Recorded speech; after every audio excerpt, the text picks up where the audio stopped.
Hello, and welcome to Hearthstone. Oh yes. Dang, that's weirdly quiet.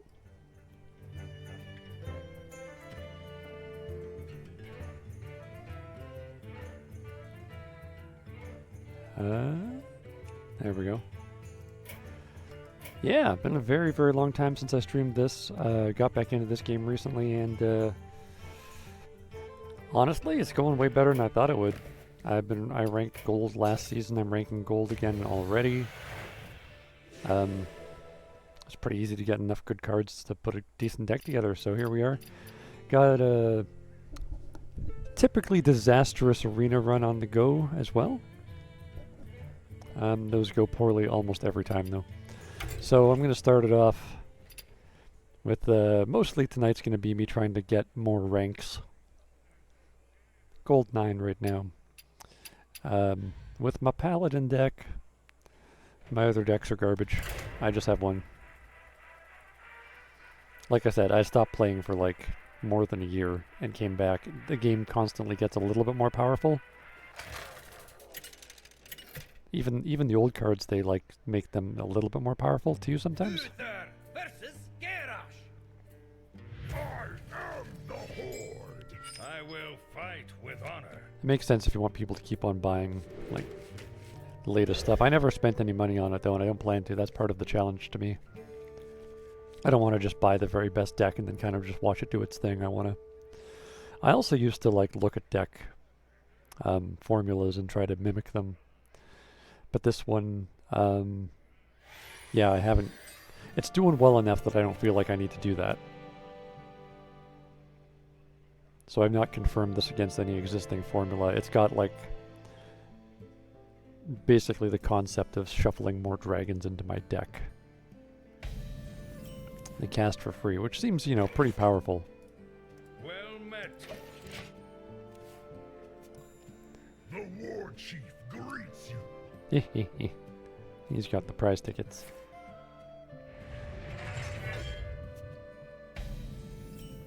And I don't shuffle one cost dragons into my deck because they're potentially terrible.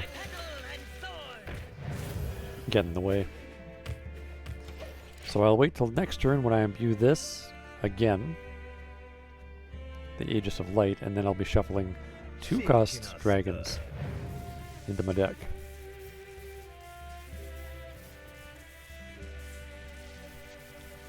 So Frosty Dog already didn't play. Well, you can't see the name. I'm gonna remove my picture over so you can see who I'm fighting.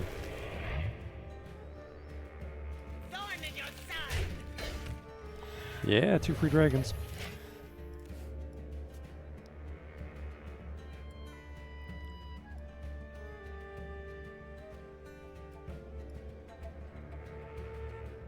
There we go. And we gotta flip that now. Nightmares are never forgotten. Twink. It's-a me, Jeffrey No Pants.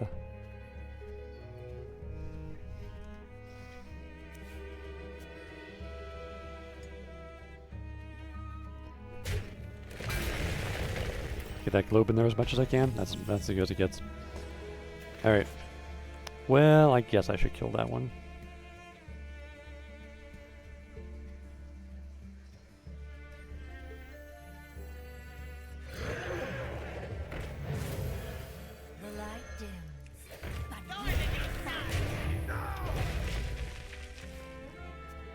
So yeah, Frosty Dog didn't play the warrior quest, which is kind of weird. Wonder what their deck theme is. Just dark gifts. Maybe dark gifts are pretty freaking powerful.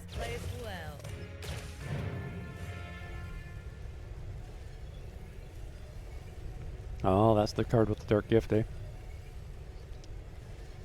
Hey, Crazier. Good to see ya. Thanks for joining me.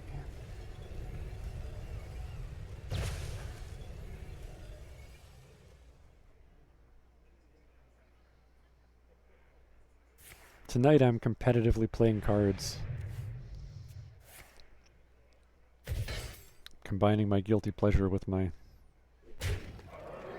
stable hobby. Haha. Take that.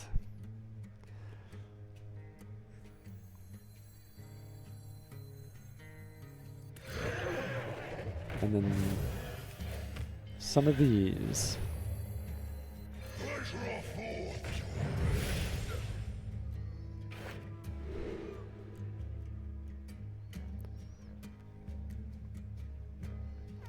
Well, that guy's definitely got a better battle cry, so we'll go with him. Thorn in your side. Probably should have killed that guy first. Repent. Oh, I have a lot of minions. Maybe I should leave it up to him to kill them.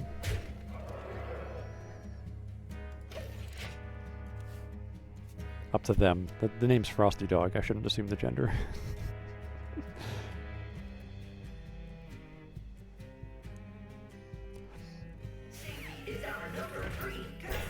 Oh my goodness.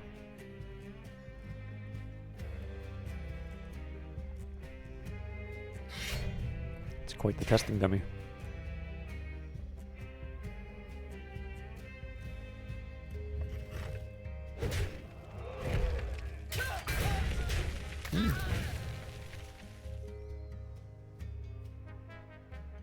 Alright.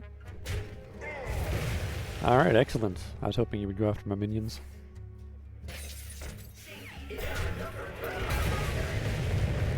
Oh my god. Well, that was pretty rough. That's okay. Hopefully we'll have free dragons coming soon. That's not a free dragon. Oh, have you filled out the paperwork?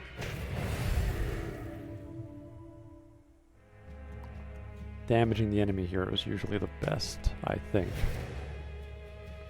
And there's 5 damage to the enemy hero right there. Okay, so if we go that way, it's going to be 6 cost dragons. Ooh, King Crush.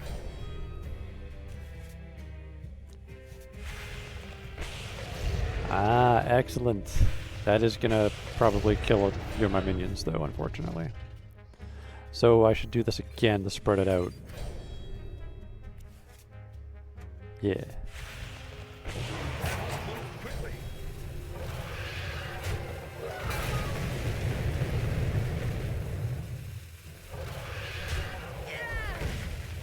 Do I have any 2-cost cards I really want to play? Not really. I've got a lot of cards in my hand now.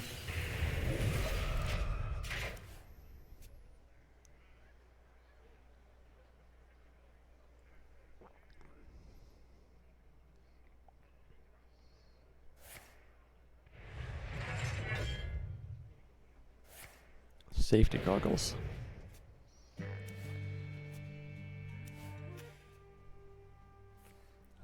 3 mana for 3 minions. Oh my god. Oh. Interesting. Well.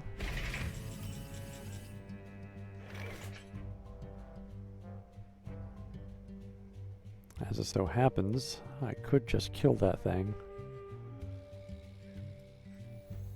If I can kill him fast enough, I don't need to save this for later. Let me think.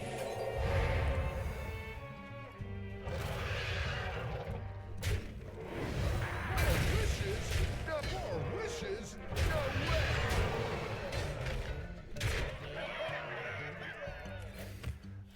More dragons.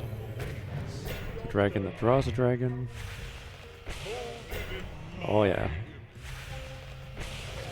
Then I coincidentally draw several more dragons. Oh yeah. That's what happens when the deck's working right. You got a brawl? If he's got a brawl, he's gonna play it now. But I've got this King Crush. It's almost gonna kill him. Shaking us stuff. Ooh. Now he's going to cast Brawl, and it's going to be his minion left, and all 7 of mine are going to go? Maybe.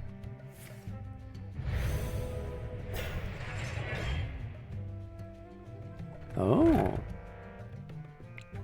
Or not.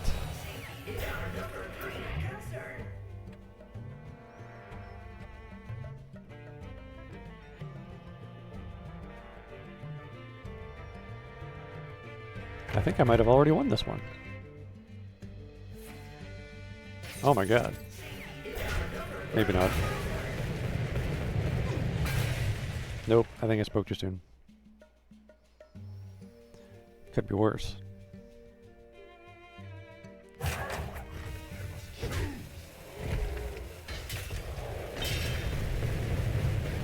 Oh my god.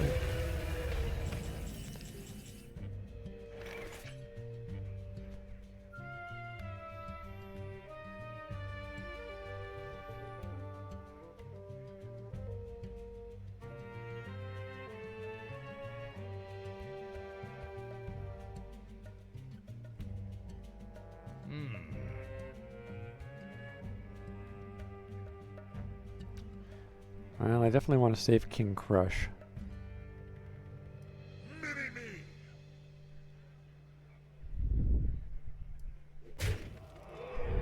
Mini-me! King Crush has a great surprise 8 damage to deal on the hero.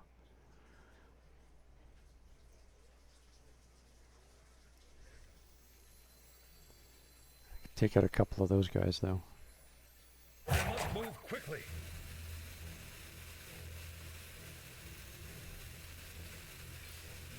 And heal myself a bit too. Okay.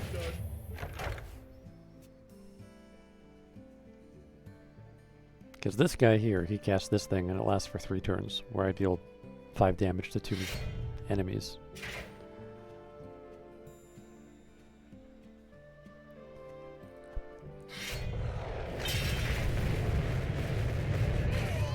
Mmm.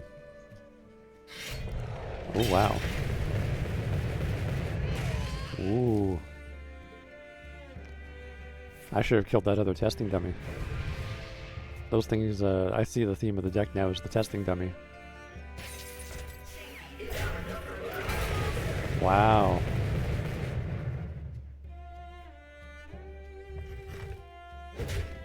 Ooh. Oh. Oh, he got me. Alright. I haven't encountered the theme of a testing dummy deck before. I was not prepared.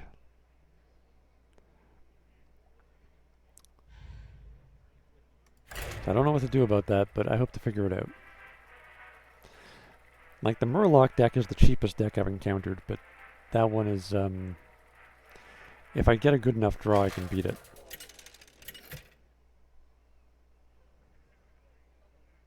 Uther versus Adonis! I will master the School of Shadow. I will fight with honor. Yeah, that's pretty good. I'll just keep it.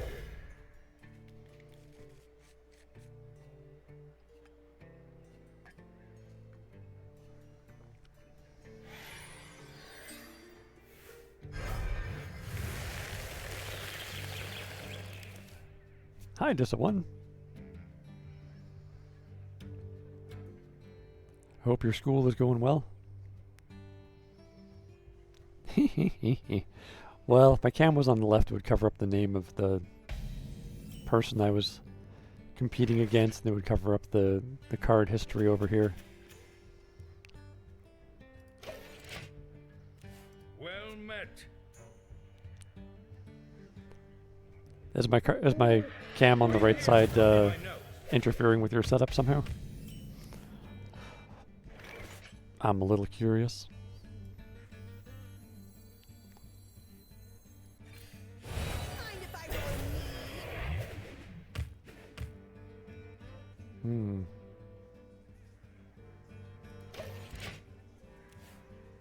He doesn't like change.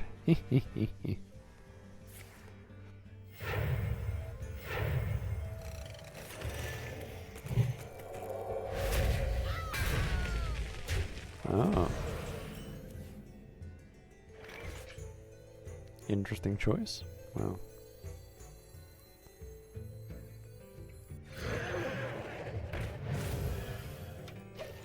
I'll wait until I've imbued at least twice because the 1-cost dragons are terrible. Oh, it's 2-cost already. Well, that's okay. I have no master. Oh my god.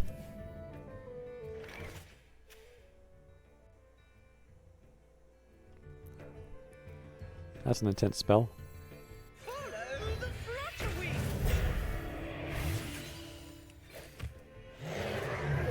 Ah. Gotta get rid of that. Or it'll be life stealing. Oh my god, this thing. How is that a thing? You don't know much about it? Oh, it's a Menagerie is for guests only.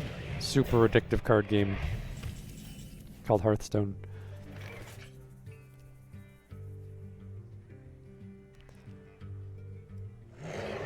I enjoy it.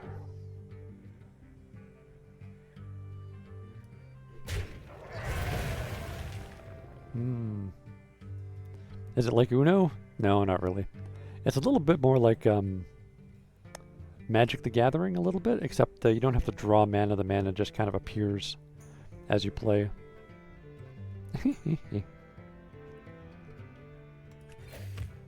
I gotta get some more dragons out here for when that abomination awakens next turn.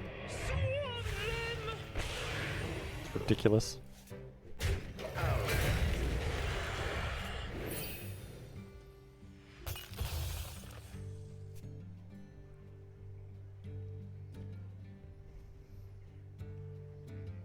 It might be Follow the flutter wing. like Flash, or it's based on World of Warcraft.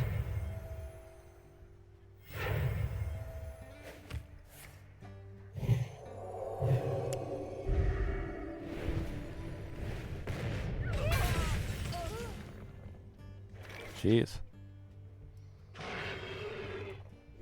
That's a little intense. Just a little bit. Yeah. I don't think there's Mega Knight and P.E.K.K.A. There's like a bajillion cards now though, because it's been out for years and they keep on releasing expansions for it. Let me think.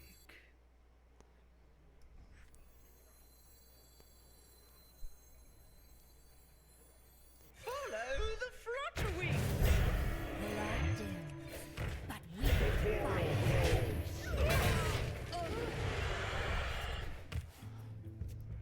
More free dragons.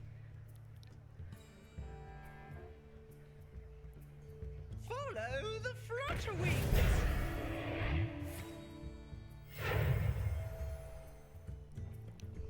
Mm. My readings are off the charts. Chai tea tonight is cinnamon.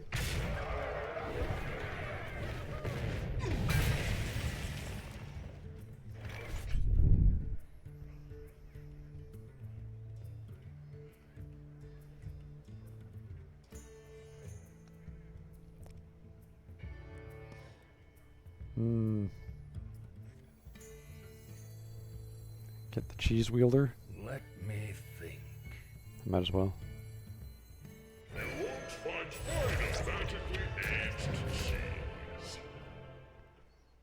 Just got too many freaking cards. Yeah, sorry, you're gonna have to die. Yeah, you're a good card, but I don't want to burn any cards when I get past 10 in my hand. Is it like Yu-Gi-Oh? I don't know. I've never played Yu-Gi-Oh.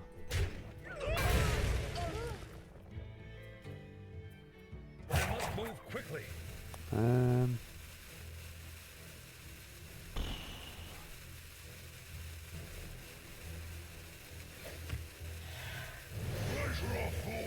I can't do that. Repent.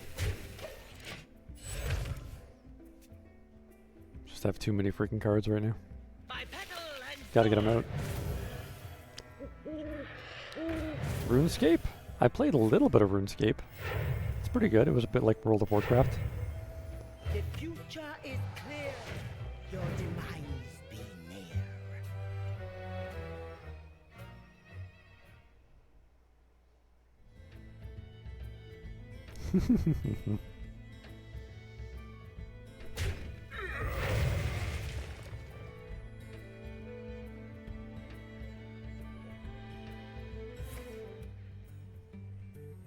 Ah.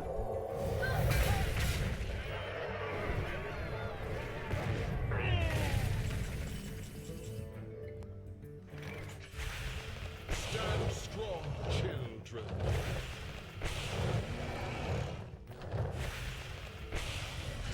Come on, free dragons. Yeah, there they are. Extra time. Now, showtime!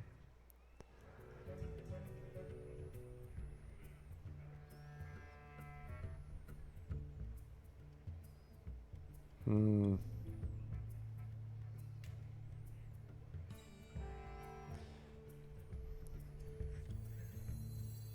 Let me think.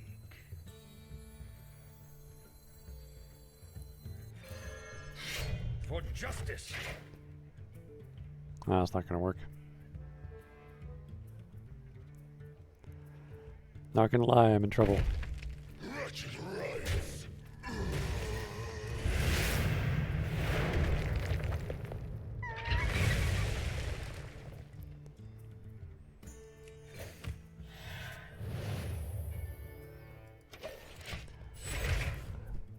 Not really getting the draw I need. It was pretty lucky that I got this runaway Blackwing. Like, turn 4 to arrive on turn 6.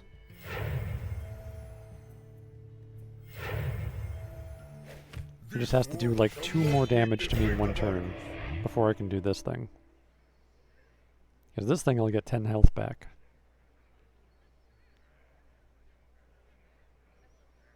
Pleasure of fool!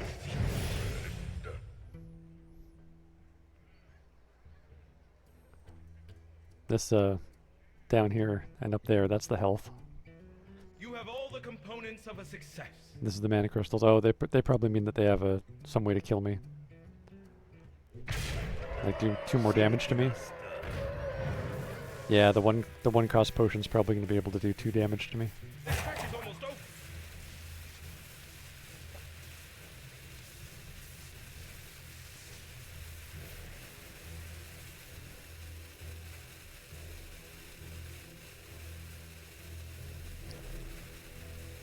What's RuneScape?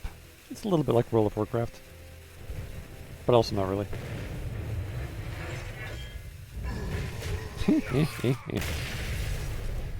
That was silly.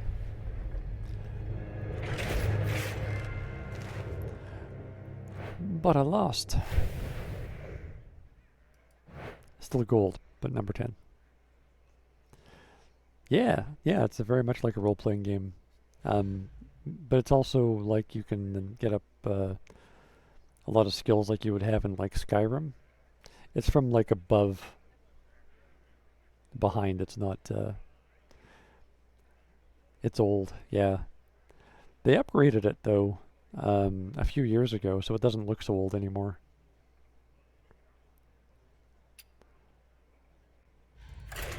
All right, I'm gonna wait till I win one, and I'm gonna get back to my disastrous arena run. The arena runs are always disastrous because they give you like random cards and you never know what combos you can possibly make. I have no idea how people make decks in it. I still play it. Oh yeah. I will fight with honor. Couldn't stay focused on the RuneScape. Well, maybe someday. If you want to do like an adventuring, role-playing World of Warcraft-esque thing that's, you know, also not World of Warcraft.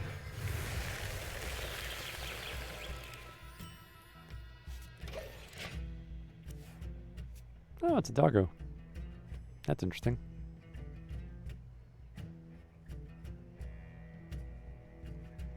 I've never seen that one before. I mean, it's obviously a Death Knight because it's got that hero power.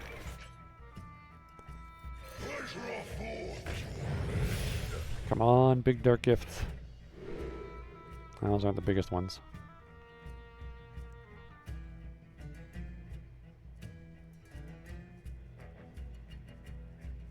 Yeah, these aren't very good. Alright. Well, I'll take that one.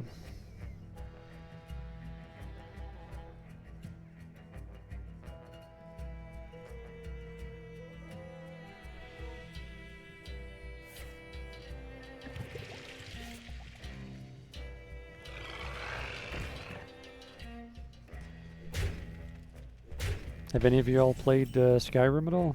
I played a ton of that on this channel.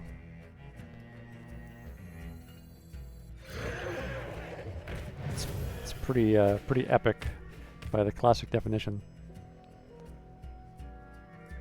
Wretched rights. I better kill that thing before its attack gets any better.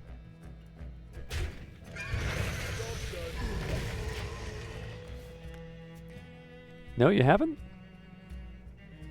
It's pretty sick.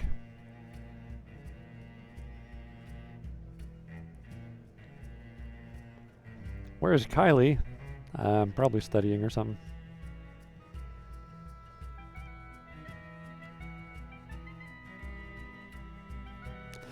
Your stream is delayed. Oh, sorry about that.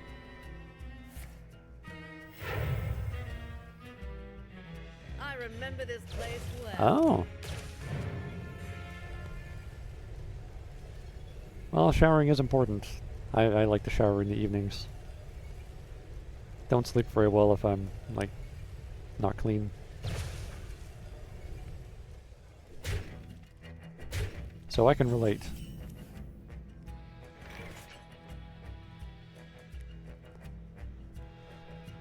Hmm.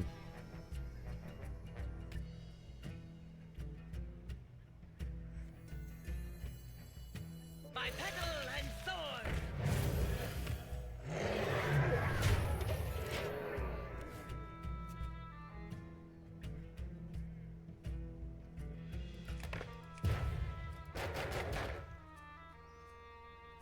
You can also play with the scenery in this game.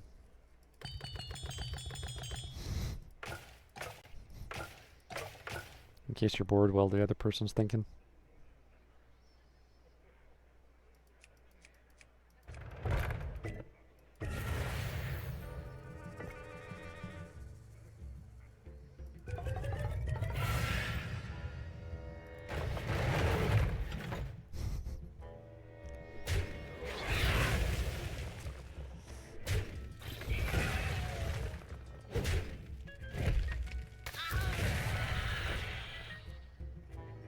Hmm.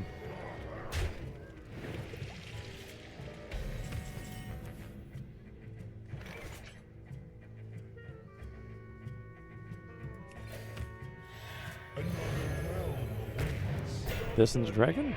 Another dragon, I should say.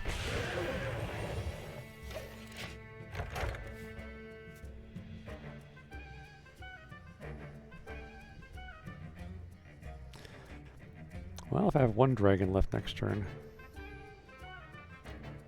Murloc and a dragon. Can get +1/+1 from this fella.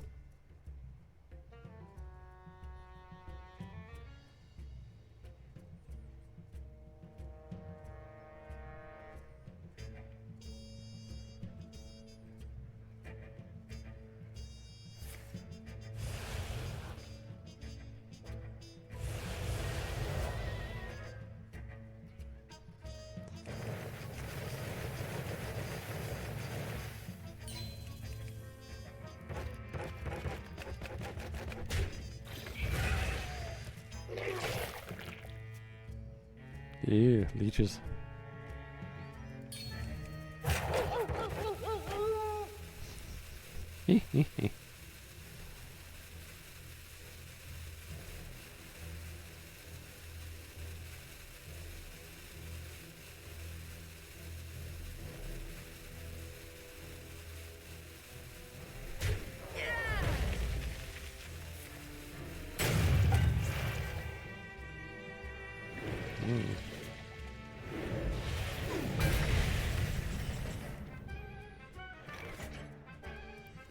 Well, that makes sense. Okay.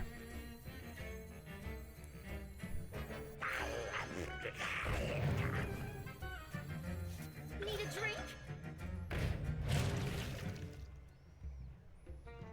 I like the cupboard.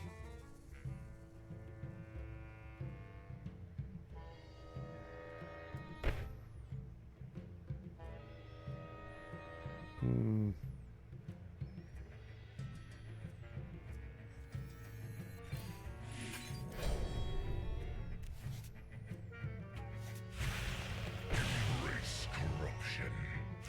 What's my favorite game? Oh my goodness. I can't pick one, but Like the cupboard. if you go by what game I've played the most, it would be the Civilization games, the Sid Meier Civilization games. I played those the most, I'd say, because they take a really long time to play, and I've played all of them a whole bunch. But you know, there's other games that I also like just as much that are very different, but much more short-lived. Like Half-Life 2 was excellent. I've never played Half-Life Alyx, but it looks like it's better than every other virtual reality game. Played a ton of Left 4 Dead 2. That's a really good co-op online game. Lots of zombies. And of course there's games like Skyrim and oh my god.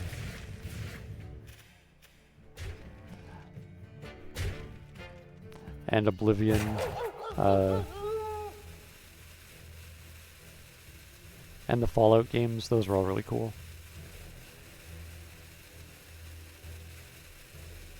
I like a lot of games. Do you have a favorite game?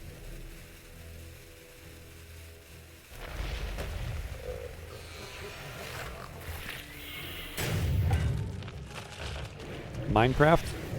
Nice. It's pretty epic.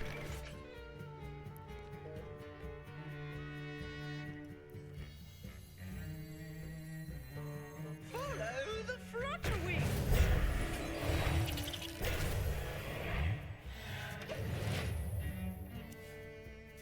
And Sims 3? Oh yeah. Sims is pretty good. And Sims 3 is the best one.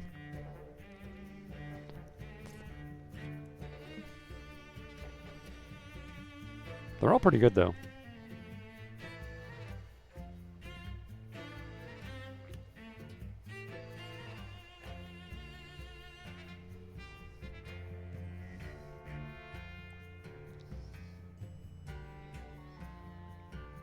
My wife always used to get like a bajillion mods for Sims 3. She'd spend all this time making it like this like way more detailed game with like a ton of like so many more objects and like realistic clutter and stuff everywhere.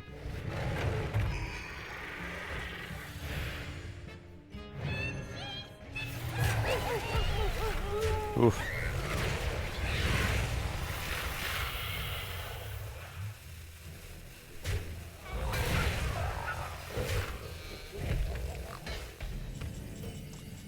Man, my deck is not performing great while everybody's watching, but that's okay. I think it's time to break out my most expensive cards.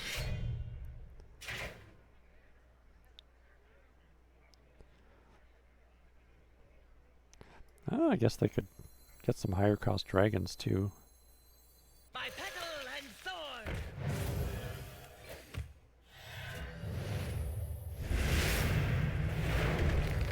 For justice. Job's done.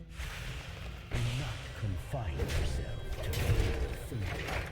All right.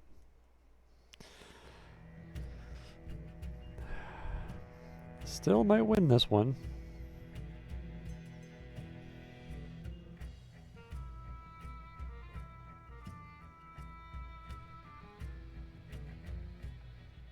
Got a pretty big dragon here. And plenty more in my deck. Here I come. Uh-oh. Ready or not.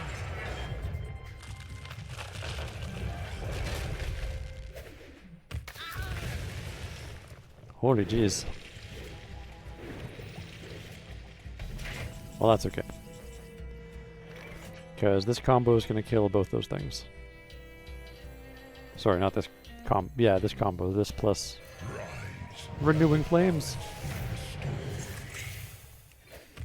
A waste of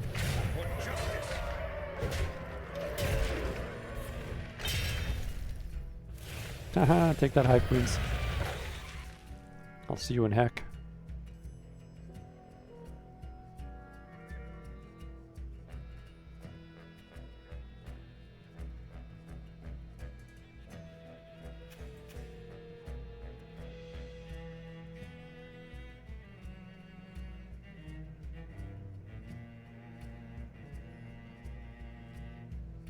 What you gonna do now? Got 9 cards. That's a lot of cards.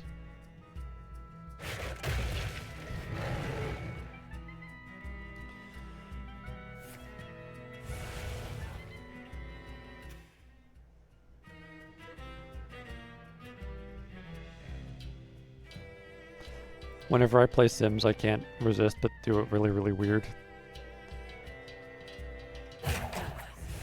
Like when I play on my own, like I always make the people really weird looking and make their house really, really awkward. I don't know why. It's just silly.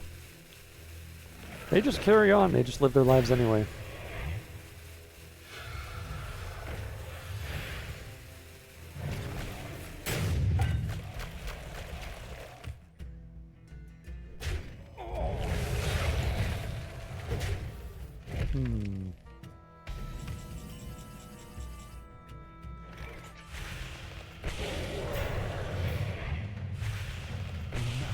Confine yourself to real thinking. Mistakes of the past rewritten.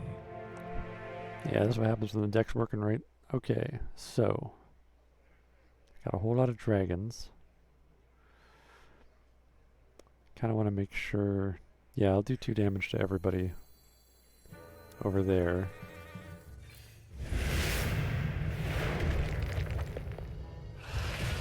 And then I will shuffle even higher cost dragons into my deck. Follow the Flutterwing. Because I got everything I need to do that. Oh yeah. Here it comes.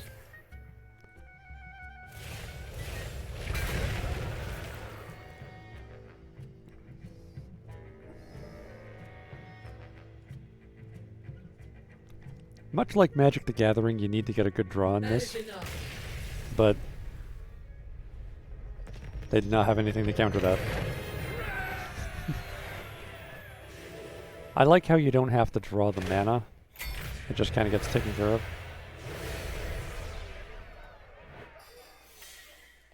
Alright. Got some stars back.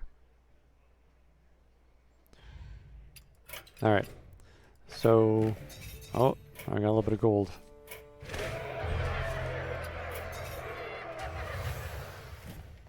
You use gold to buy packs. That's my gold down there. Almost 2,500. Cost like 300 for every arena run because you need tickets, but they usually give you a couple of packs. If you win a couple of games at least, which is not a guarantee. See, this one has 0 wins and 2 losses.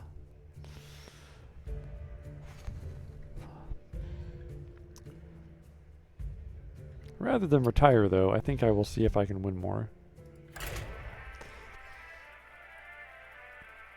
No matter how bad your deck, you still might get a good draw against their bad draw. And everyone's possibly getting the bad deck when they're in the arena. Because it's made of like Fire versus Ner'zhul. semi-random cards. The dead are calling for you. Watch your back. That's too expensive. Yes, I'll hang on to that one.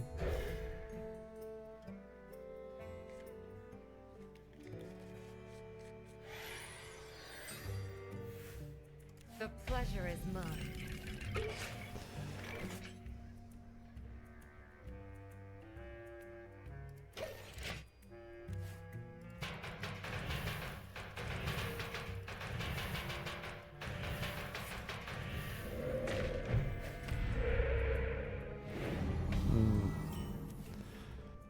That's no problem.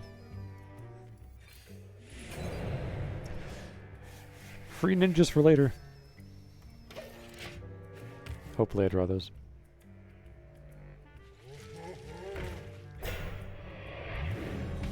A silly card.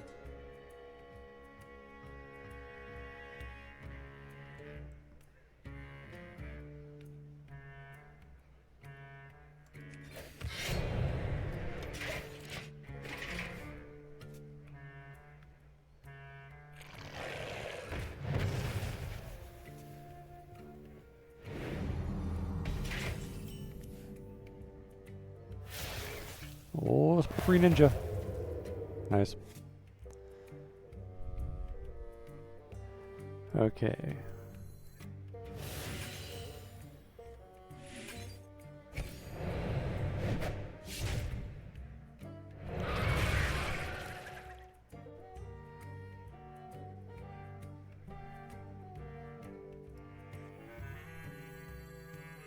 Boosting beatings per minute.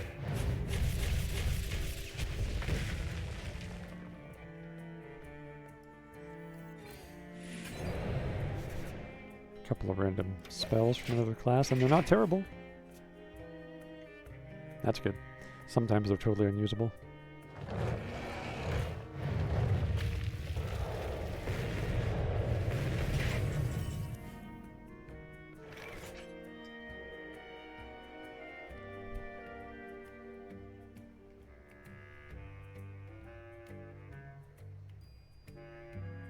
Hmm.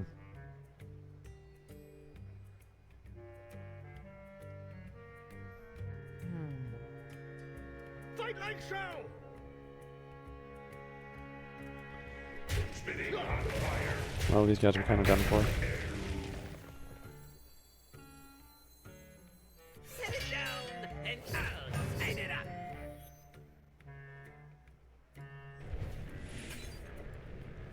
Here we go.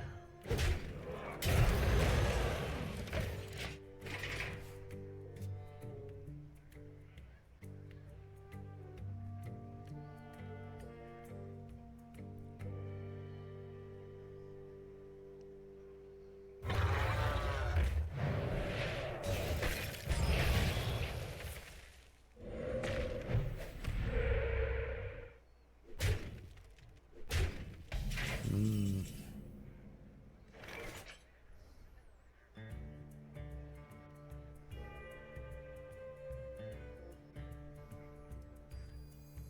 Shaking a stud.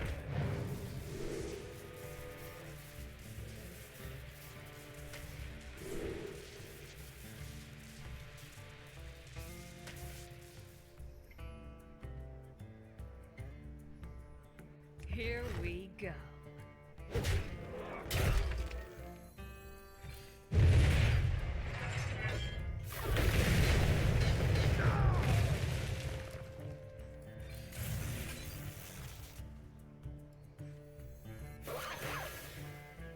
Job done.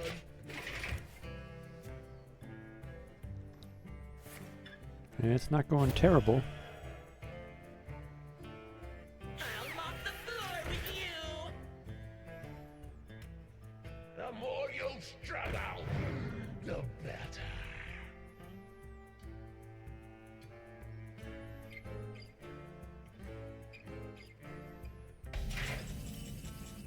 Okay. Ooh, my free ninjas are all here. Sooner than expected.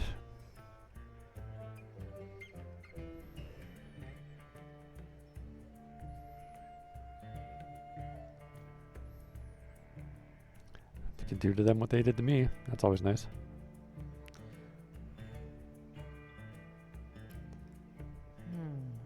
Here we go.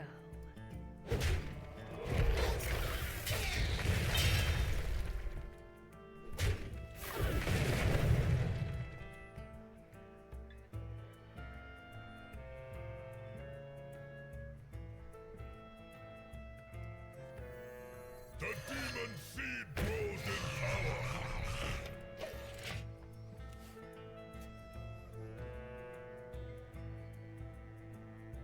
This guy summons somebody really big when he dies.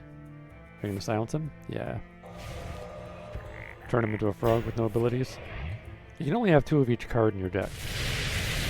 So there's a limit to how much you can do things. But you can also like get random cards and discover cards. They give you a choice of 3 of them, so in that sense more things can come up more often.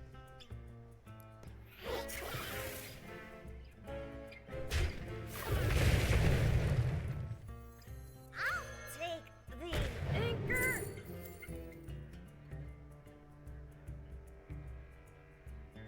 Ooh. They are peaceful. I am not. Alright, could be worse. 3/2 weapon for 1. It's a good deal, even though I can't use the death rattle on it.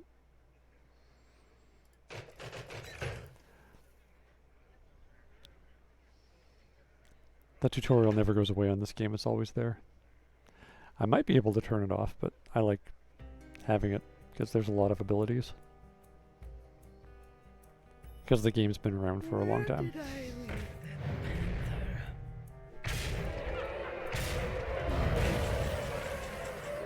Oh yeah.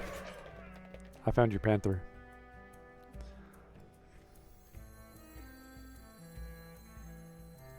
Nice to meet you.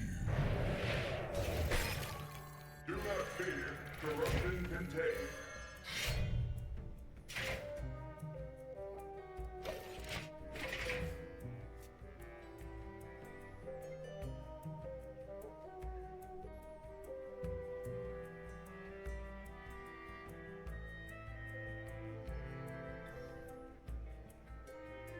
Good to use, better to read.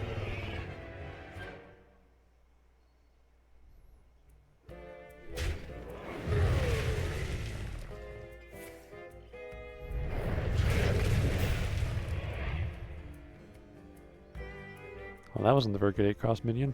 Oh well.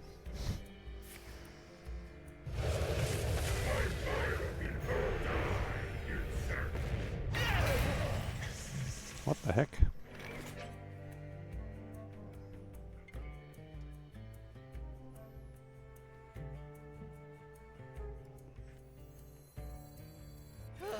I need a vacation from my vacation.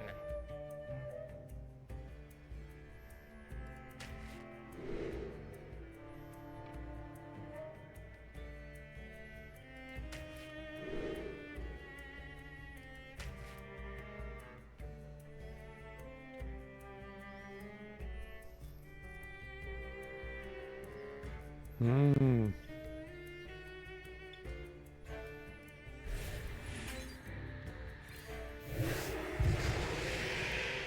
Ah, geez, I should have cast this other thing first. I'm distracted by losing. Here we go.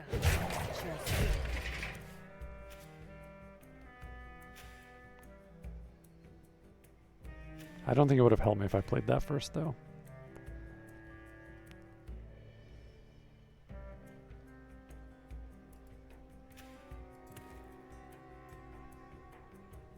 Wouldn't have saved me is what I mean. Would have helped me a tiny bit.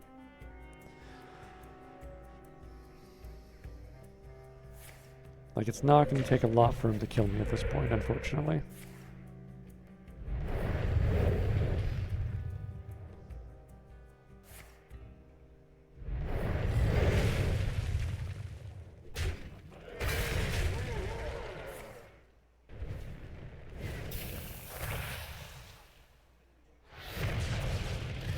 Oh my goodness. Mm. The streets are not safe.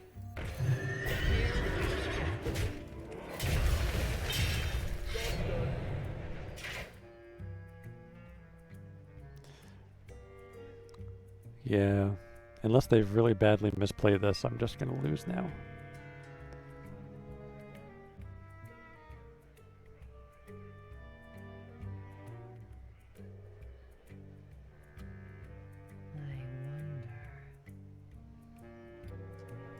Well, I can see if they misplay it, but seems unlikely. Every so often somebody plays something really, really badly. Wind and breath. To my advantage. Sometimes that person's me and I, play it really badly.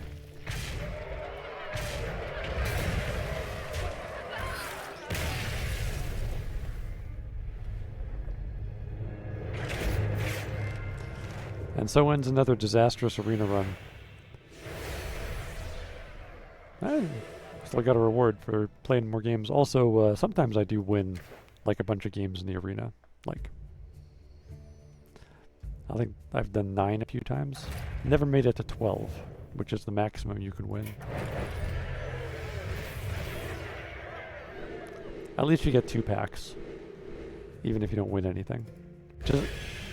Which is not a good deal, but, it's something. They don't want you to quit and never come back.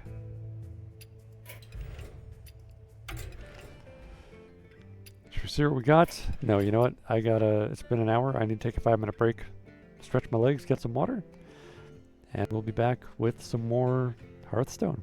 See if we can get some winning going on. Even the very best decks only win just over half the time. And my deck was winning a lot more than half the time for a while. So I might do it again. Thanks so much for joining me. I'll see you back here real soon with some more.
Hello, and welcome back to Hearthstone, where my deck is doing good overall, but not great tonight.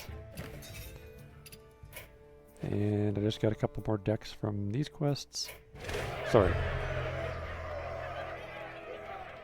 A couple more packs. I'm probably not going to use any of those in my deck, but I won't know unless I open them.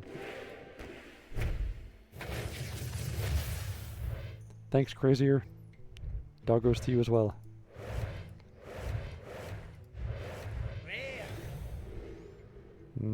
Yeah, not using those.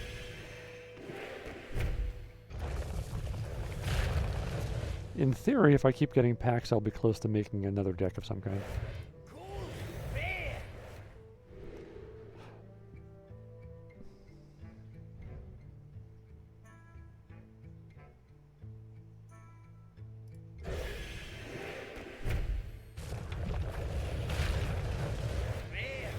Although I need a lot of cards.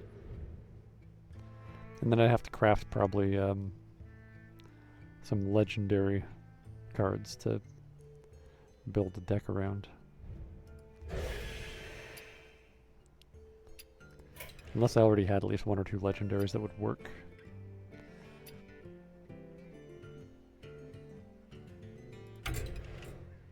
But I'm going to get back to these ranked games.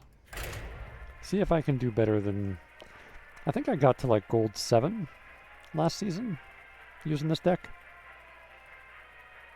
There hasn't been a new expansion since then, so...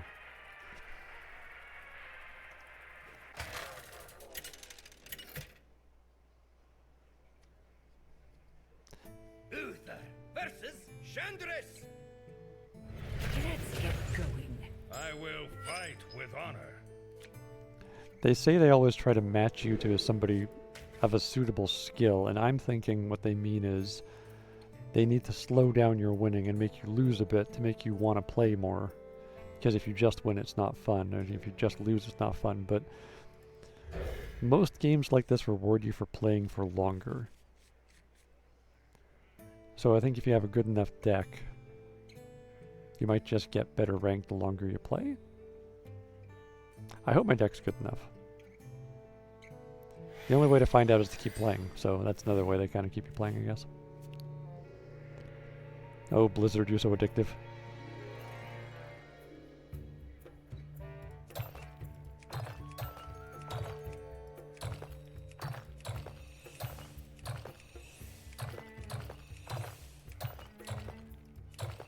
Let's not tarry.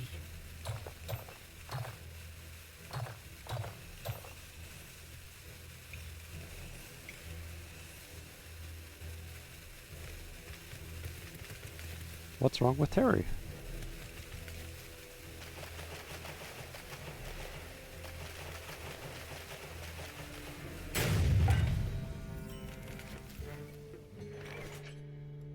The light dims, but Let's not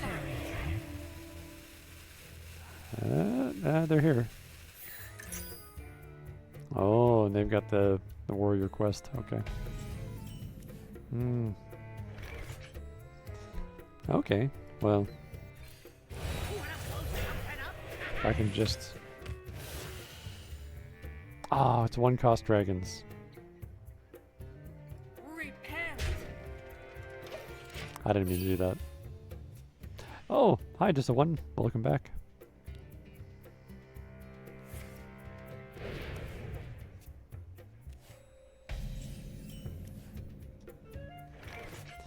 This one I meant to. There we go. Ooh. Get a random drink spell. Why haven't I been streaming? I'm sorry, I don't stream every night. I'm gonna try and do Friday, Saturday, Sunday at a minimum. But other nights I might do other things.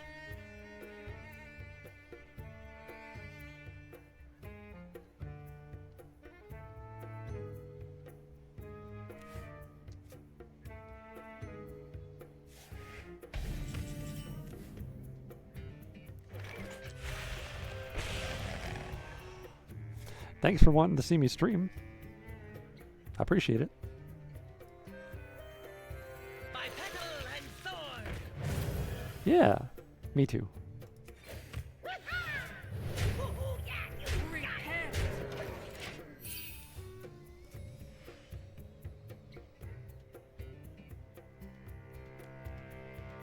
Nice. Yeah, I'll get back to, whoa.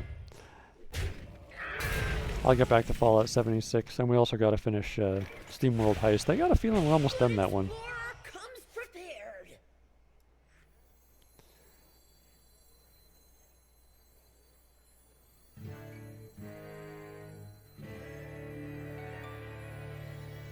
Follow the flutter wing.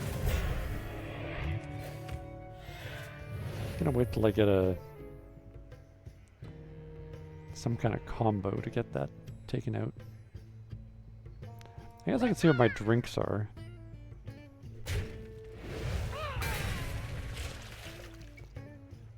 Well, that's not great. Okay.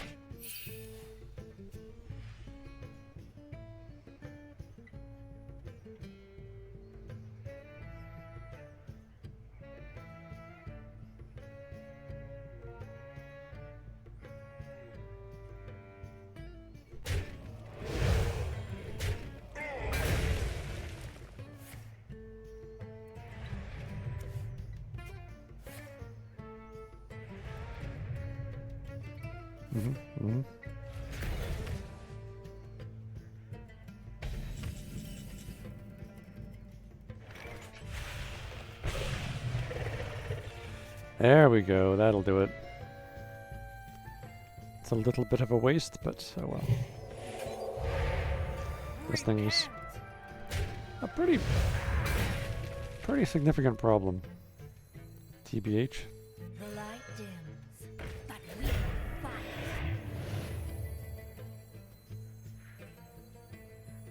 Oh, maybe I shouldn't put that one out there yet. Let's get him. Thorn in your side. Minion already attacked. I don't want to burn any of my... When is Clash Royale stream? I've never played Clash Royale.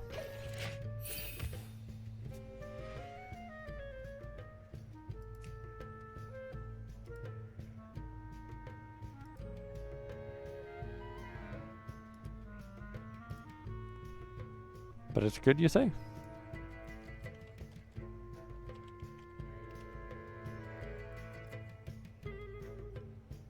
It's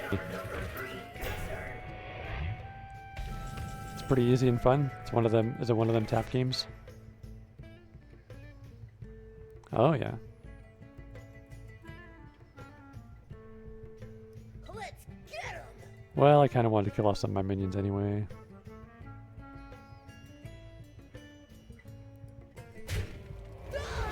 Repent.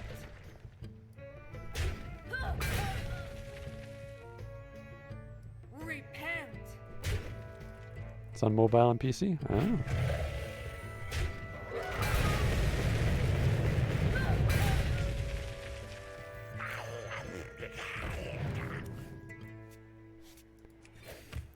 Bring me dragons.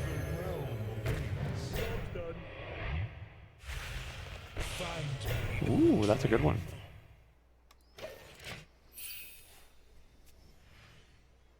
4/5 taunt and shuffles 2 4/5 dragons with taunt into my deck that are free when they get drawn.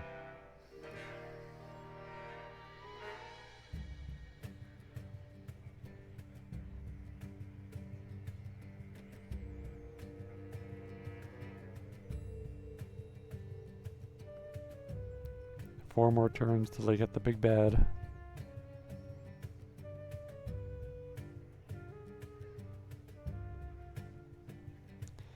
Can we defeat them and or survive after that? Oh my god.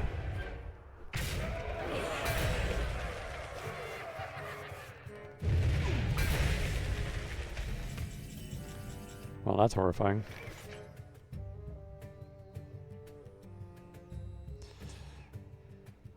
Well, Might have to do this to you again anyway. Just really wasteful.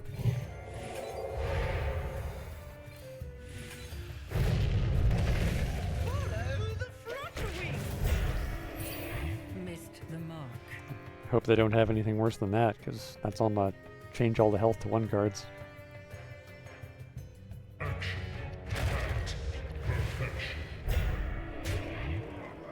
Okay. Am I winning? I think right now it's tied. Swarm them!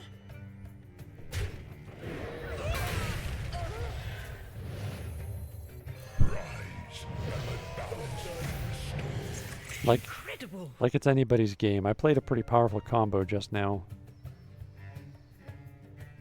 But we'll just have to see what they do. Like, they got 7 cards there. I don't know what they got.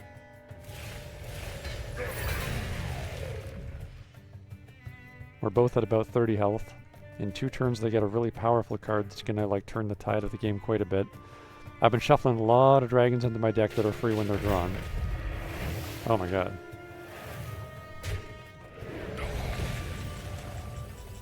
Well, that's not great.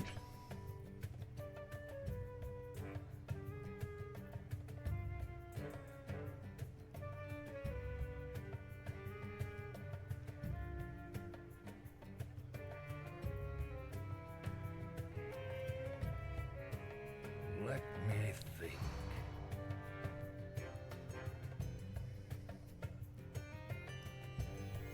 I might be losing now.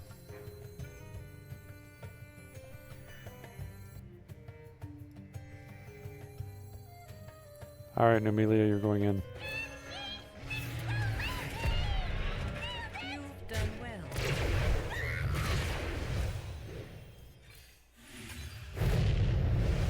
You have my thanks. You've done well.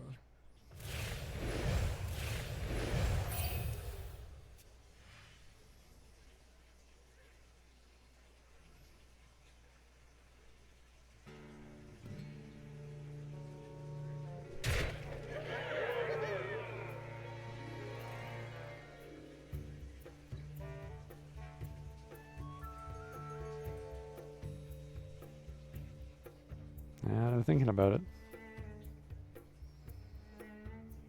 What's my favorite window shape?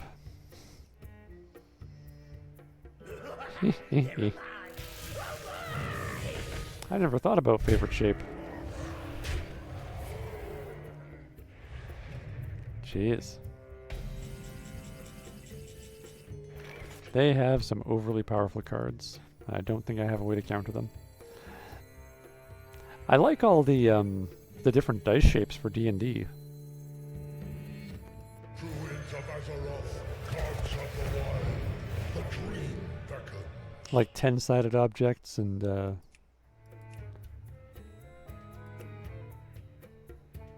like the 4-sided like triangle dice and the 20-sided dice. Do you like the archtop window? Oh yeah. Let me think.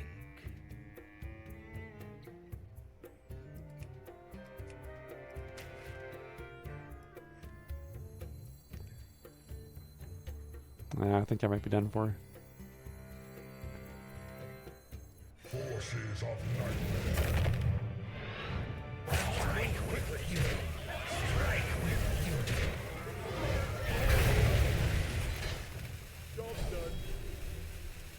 No, I'm not quite dead yet. You've done well. I think I'm gonna die though. I'm pretty close to losing.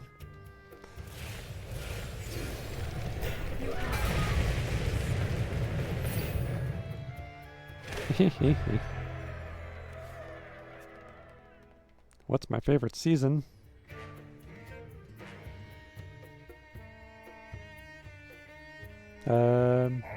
Spring.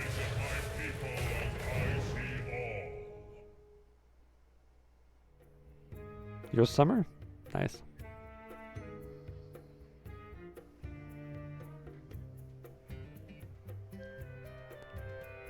I like all the plants and things and flowers. We got cherry blossoms here in early spring. It's really nice.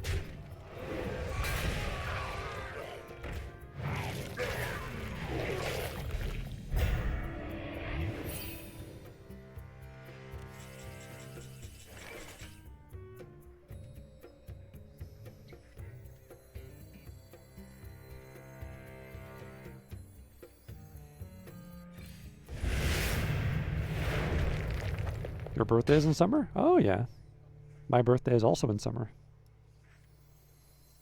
Incredible. Lift the veil.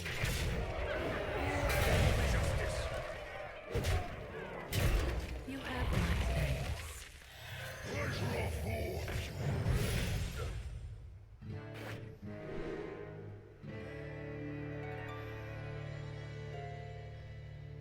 Hmm. Incredible.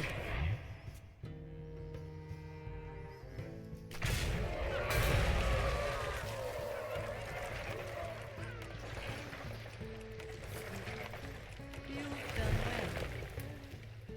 My people will regret Oh my god. They've got a lot of powerful cards in this deck.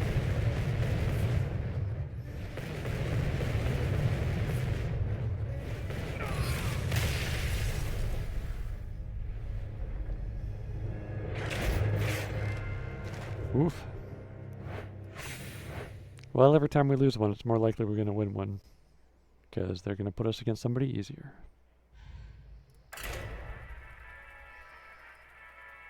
I think I've only won one game tonight. It's uncommonly bad for me. Favorite time of day? It depends.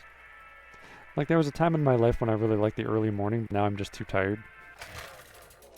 Like, it was really nice to just get up early and, like, get a whole bunch of stuff done. Uther versus Uther. I will fight with honor. I will command the light. You love dusk? Oh, yeah, dusk is nice. And dawn, although I'm not usually around for dawn these days, but, I like dusk, yeah, like right after the sun goes down, you can get a lot of pretty colors in the clouds, and sun's not going to blind you, it's still light outside, but you get that, like, the air can still be warm, but the breeze gets cool even in summer. I love me some of that dusk, especially in the summer. The light dims. Well met. We fight. Are you a Murloc deck? The cheapest deck of all. Oh, 2 mana. That's a good sign. Oh. You are the same kind of deck that I am. Interesting. My petal and sword. Mostly Dawn? Okay.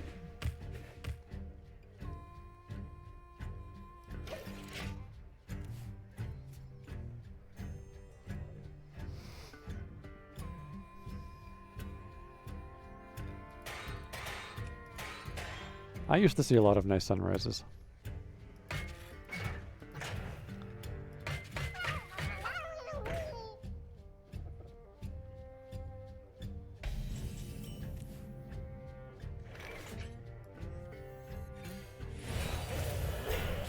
There we go.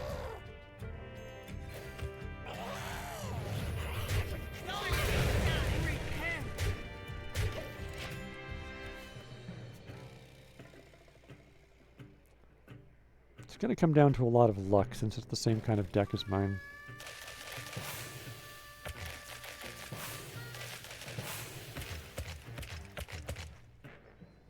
Do I watch boxing? No, I don't. I saw the movie Cinderella Man, which was a very cool movie about boxing.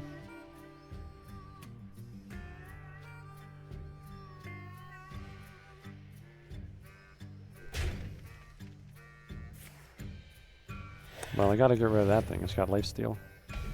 It's gonna heal him up if I don't. I take it you watch boxing? Repent. The light dims. But we fight.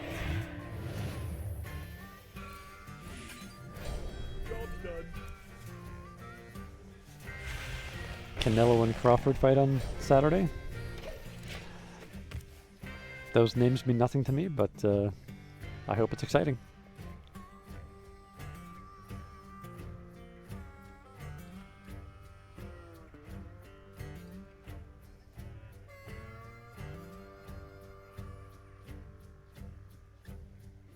Ah, you hope Canelo wins?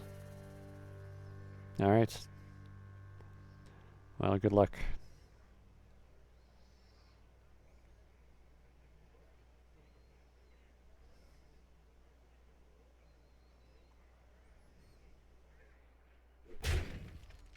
Oh, yeah. Might not knock him out, but might get him on points or something.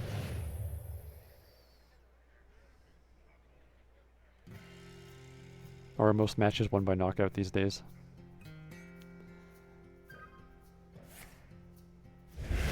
Oh, you're breaking out the consecration just for them. Okay, well, it's your consecration.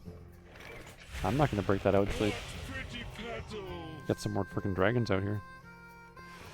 Ooh. Would at least be a tie? Okay.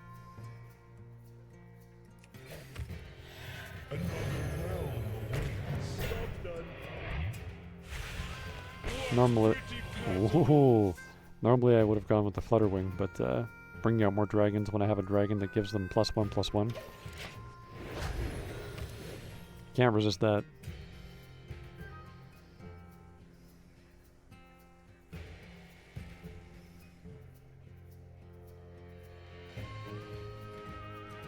So as you can see, every card has attack and health if it's a creature, and the spells do stuff that's, you know, a wide variety of effects. Oh, your other consecration, okay. I've got a good feeling about this fight now. They just used both their consecrations really early. Hi, Kylie.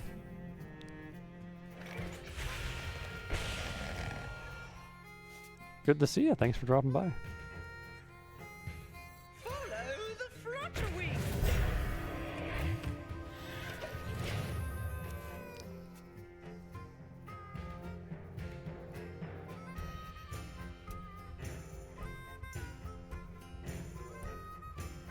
You ever play any Hearthstone, Kylie? Or maybe World of Warcraft, the game that this is based on?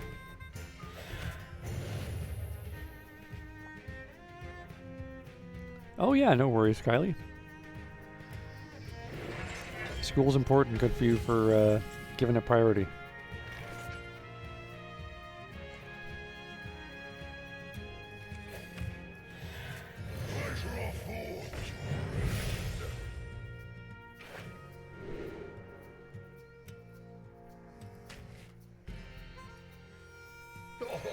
Have you filled out the paperwork? Swarm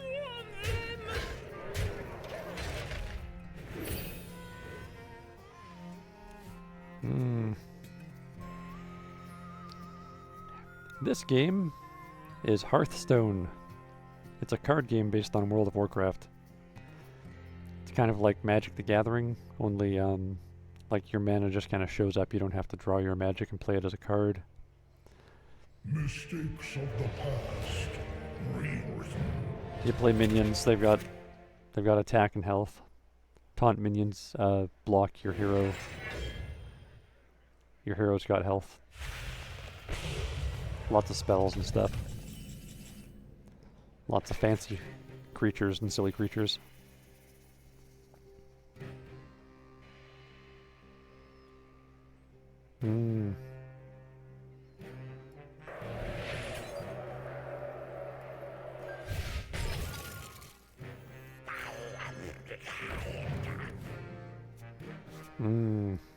By petal and sword.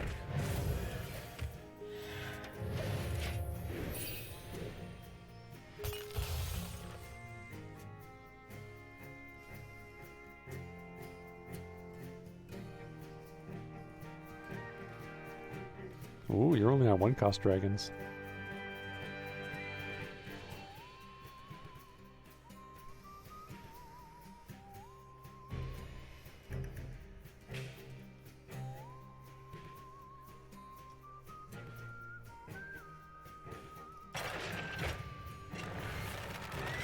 Ooh, it's a skull. By petal and sword. Follow the Flutterwing.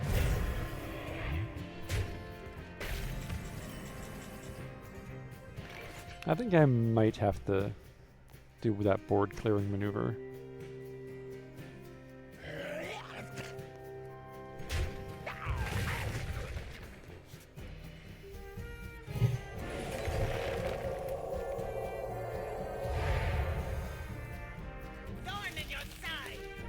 But I will get rid of you. There we go.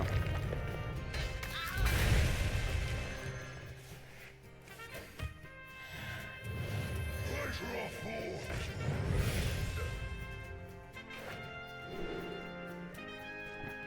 Hey, that's the one I wanted. Alright.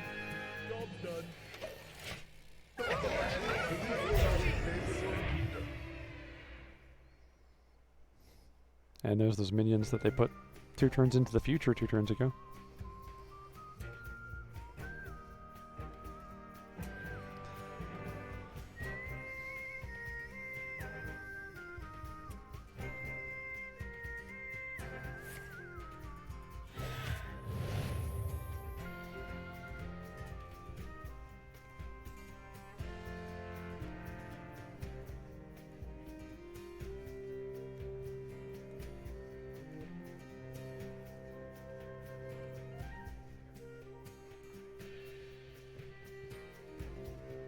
Saving this card for the best card to combo it with.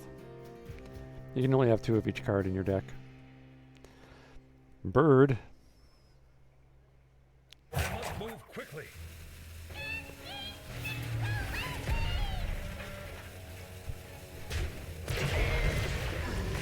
Favorite bird or TV show? Hmm. By petal and sword. Those are both pretty tough ones. I mean, I want to say Penguin. More wishes? No more wishes? No way!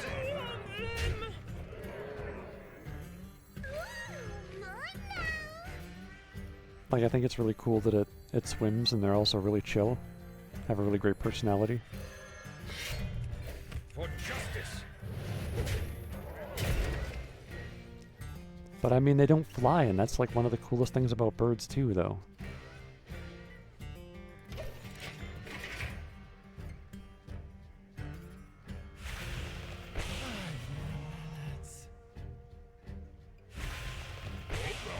showtime!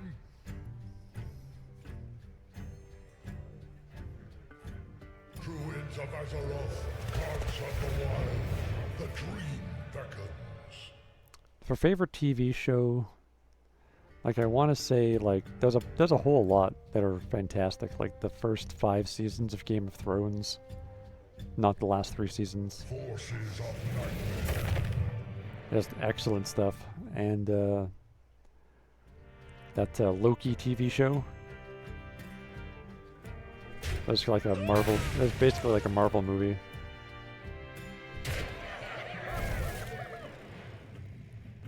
That was like 12 hours long because there was 2 seasons of 6 hours.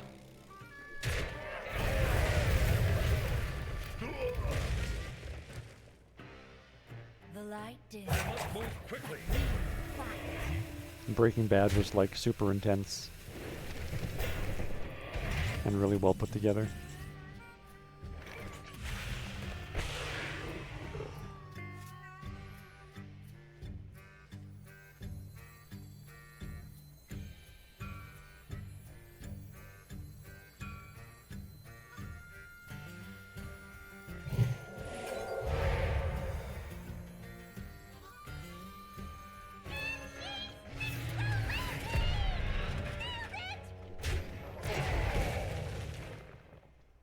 Whoops.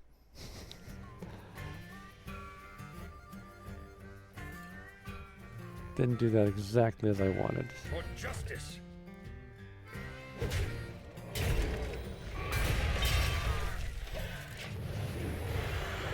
And like, Rick and Morty is also an excellent TV show.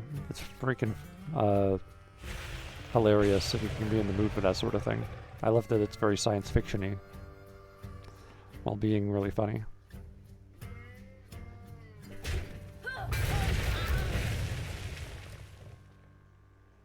What about you? Just the one, you got a favorite bird and or TV show you want to talk about? Like hummingbirds are really cool too, the way they hover and stuff too. You watch Rick and Morty on TikTok clips?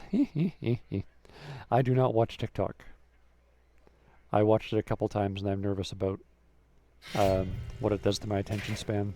Another realm awaits. You've never seen Rick and Morty Crazier? I'd recommend it. Let's give you some extra time.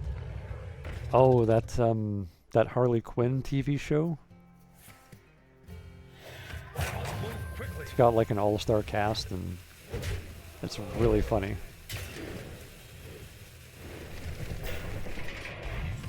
Yeah, TikTok really like emphasizes the short attention stuff. That's true. I will continue to try to avoid it. Thank you.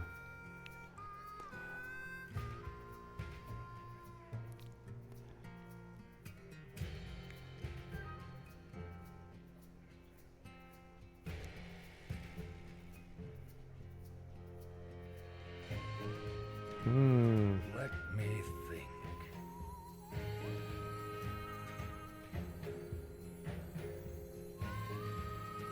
Rise, and let balance be restored.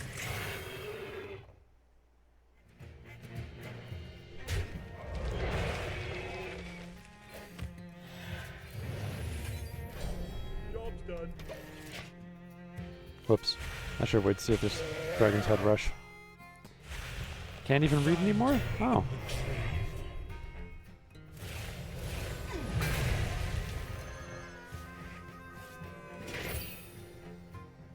Well, I'm sorry to hear that. I do have some memory trouble.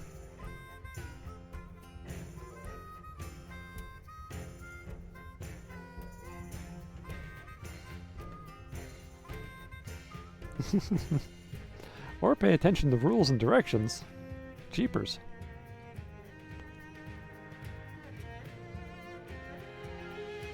Sounds like TikTok is pretty dangerous.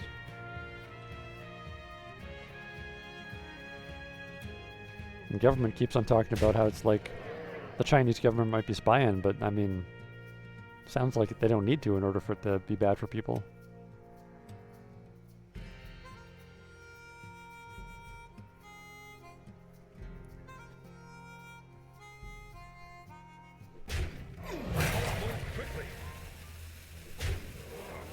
I have seen creation, and I will bring destruction. Oh.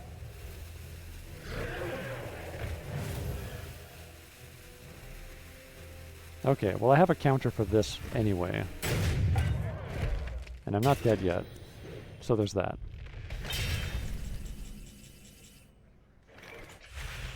Find me in the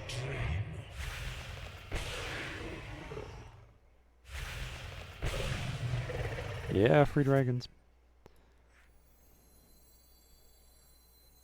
I can wait no longer. Taste my blade. Ah, there goes your big minion.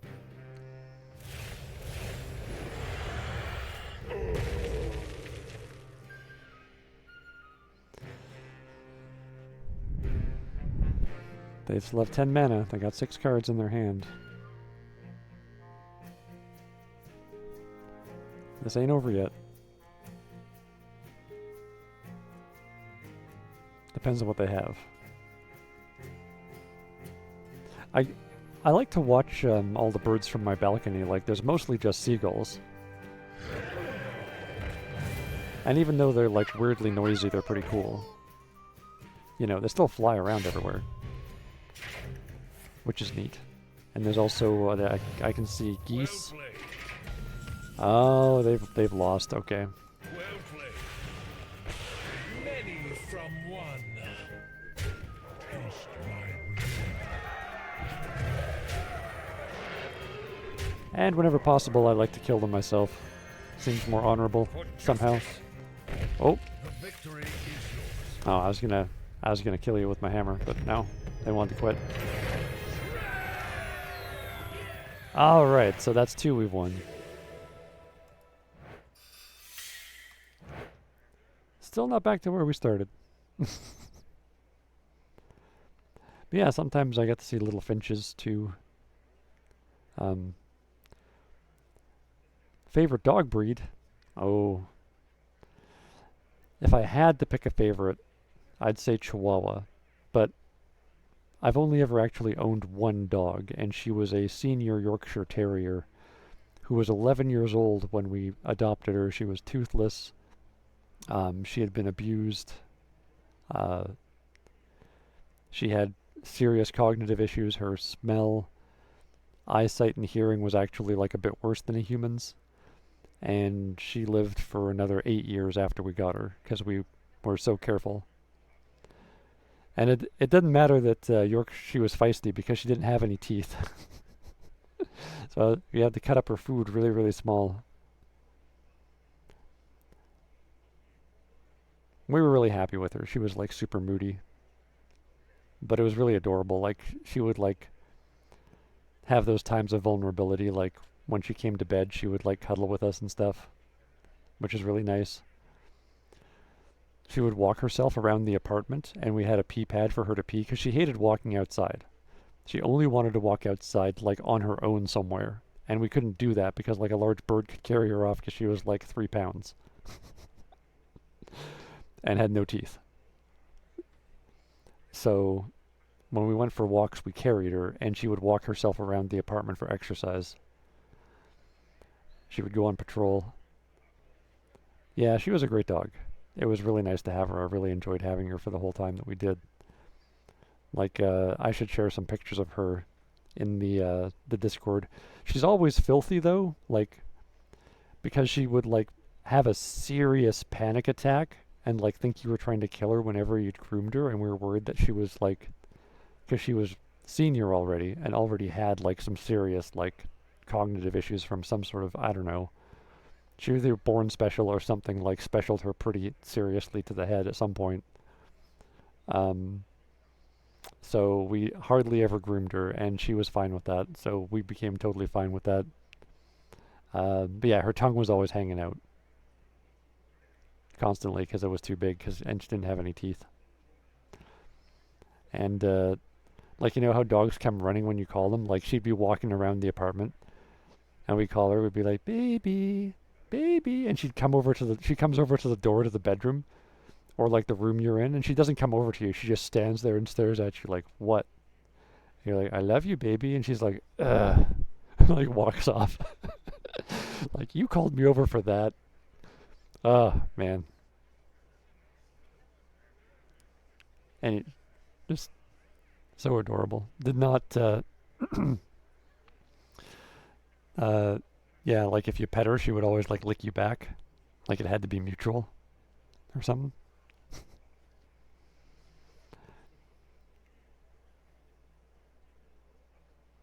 Anyway, we love her a lot. She eventually passed away. But yeah, lived to be like 19 years old because, I mean, we fed her tasty human food and, you know, Yorkshire Terriers most often die from, like, some sort of physical traumatic injury because they have, like, very, very poor judgment about how the world is affecting them based on their size. So, like, we had, like, padding all the way around the bed on the floor, and, like, every single place where she could get up had, like, we had to put stairs for her to get up because she couldn't jump up. But we also had to put padding all around the bottom, so she, like, because she would fall off on a pretty regular basis. Like, and then she would forget there was padding, so it's like she would, if we were sitting on the bed or something, she would, like, walk around the outside of us along the bed, and we're like, no, go down the middle, and she's like, look at us like, shut up, I know what I'm doing, and then, like, immediately slip and fall off right afterwards, and she would, like, hang on to the edge terrified, but her feet are only, like, an inch off of the padding on the ground, and then she'd, like, slide that extra inch down and be like, oh. And then she'd get down and walk off. It was pretty cute.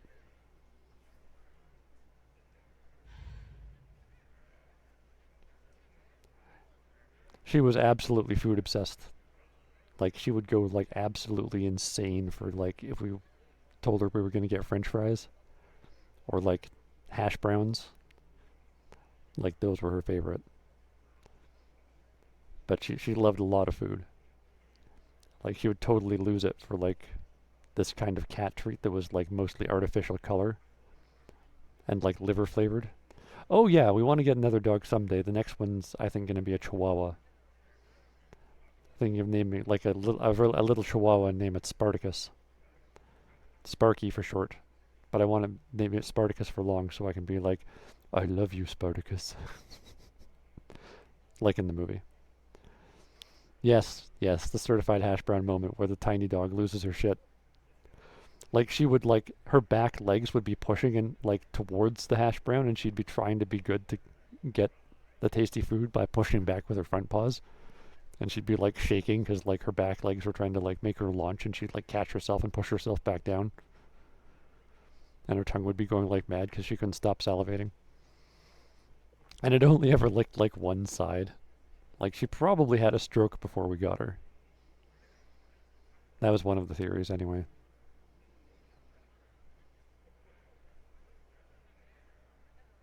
But yeah, we had to drive down to Seattle to get her and stuff. But yeah, it was great. Like most people have to take out their dogs to go pee and poop. Like we didn't. She went on a pad inside. When we went outside for a walk, we never had to pick up any poop. I just had to pick it up off a pad and like walk 5 feet to the toilet and put it in there.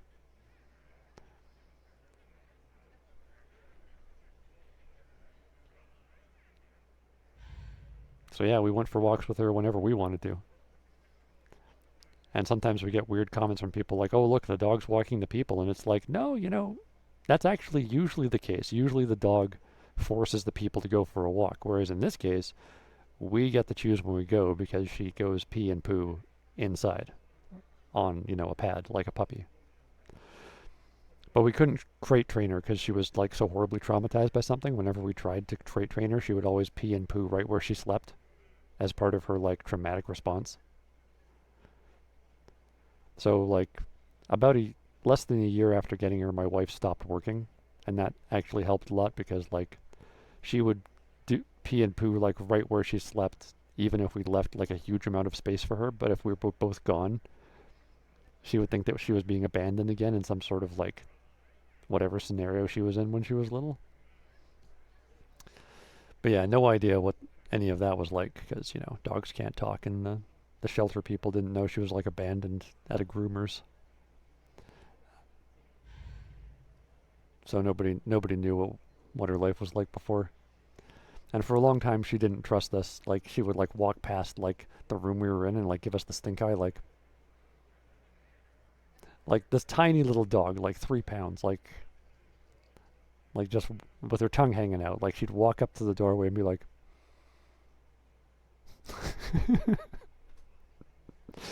oh, it was so adorable. And, yeah, like, sometimes she would snore really loud. And me and my wife were watching like TV or something, we always like pause it to listen to her snore. Because it was so cute. Anyway, I'll try to remember to share a couple pics in the Discord of my very old, an ornery little doggy. Gone but not forgotten. I plan to immortalize her in the comic books that I'm training diligently daily to one day draw in my, you know, art style that I've shared on Discord, but like more professional and based on the world of my novel. Those are my plans, and that little dog's gonna be a character because she was a freaking hilarious character. I will fight with honor. And adorable. So, you know, I want to like immortalize that whole thing. How she's like exceptionally tough. Like, but pretty much all on the inside.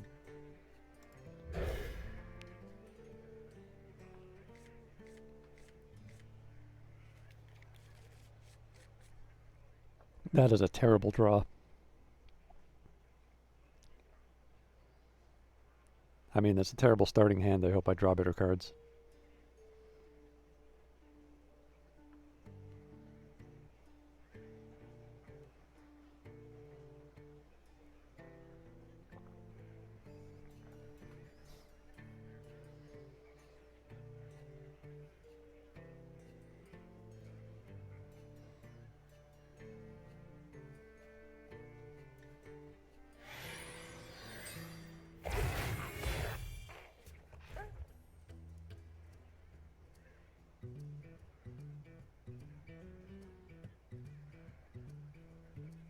Oh yeah, and every night I would give her some extra exercise by making her chase me around and dance for her dinner. There's not much time. And she also liked to play a game where she would attack my hand full of kibble. And I would pretend that she would like overpower me. And like get the kibble through fighting me.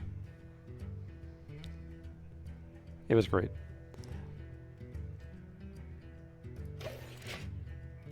If you ever own a dog, spend like a lot of time talking to them and hanging out with them, because they develop personality like the more you interact with them. And they understand you more and you understand them more. They're very social animals. But if any of you have dogs, you probably know that. Well met. At least I hope you do. Because I can't imagine having a dog that I didn't do, like, a lot of interacting stuff with. It's mostly my wife's doing. There's not much time. She had a very, very social dog when she was young. In adulthood, you have cats? Okay. I had the opposite. I had cats growing up, and then I grew up, and then we eventually got a dog. Although it was, like, the most, like, eccentric and, like, neurotic dog you could possibly imagine. Which, again, was terrific. We loved it. Super adorable when something tiny and harmless gets angry at you. Even if you have to clean up after it when it gets angry.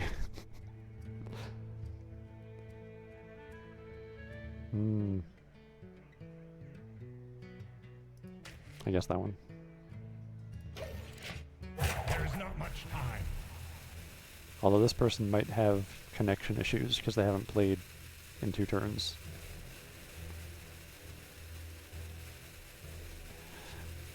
Heck, might make up for my terrible draw.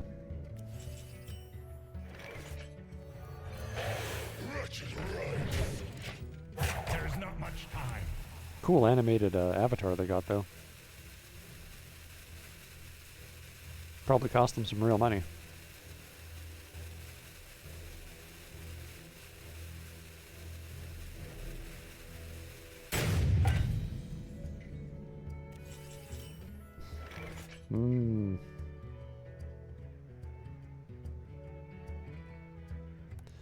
I mean... Justice. I might just be killing an inert object at this point. There's not much time.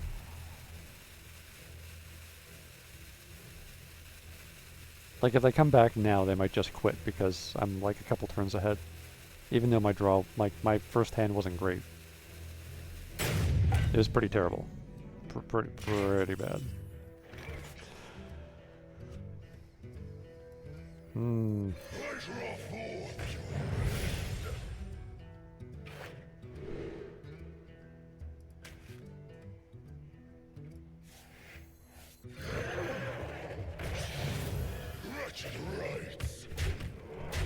For justice. Yeah, this one's definitely a win for us now.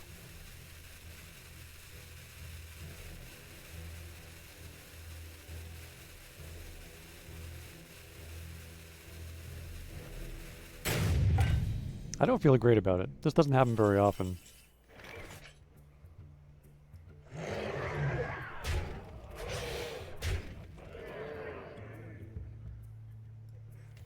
A good explorer comes prepared.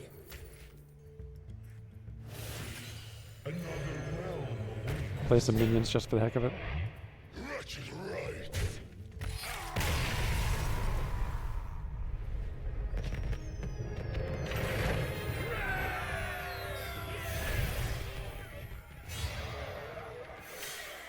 Well, I'm back up to where I started the evening.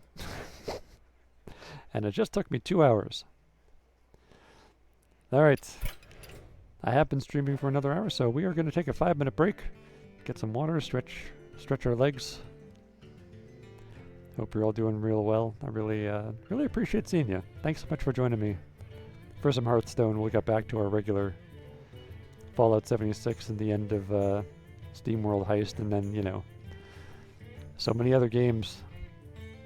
The world is our oyster. I'll see you back here in just 5 minutes with some more.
Hello!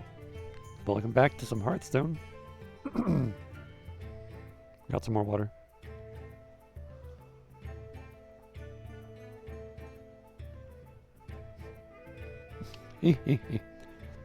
There's so much more I could tell you about my dog. It's kind of ridiculous. She was like a huge part of my life. Looking forward to doing that again. With a completely unique and different dog. If you're here, Crazier, I'd love to hear about your cats. What their names are and what they're like and stuff. If you want.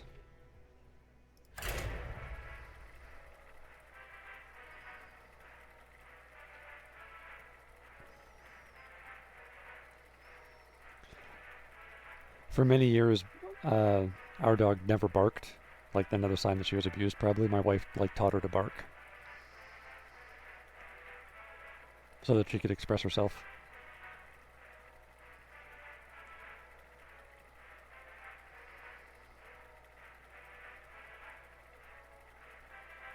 But yeah, my wife just felt too bad for her not feeling like she could bark ever.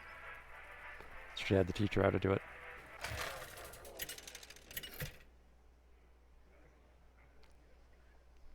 Uther versus the Lich King. You could not stop me then. You will not stop me now. I will fight with honor. I had a lot of alternate names for her. One of them was the guinea wolf.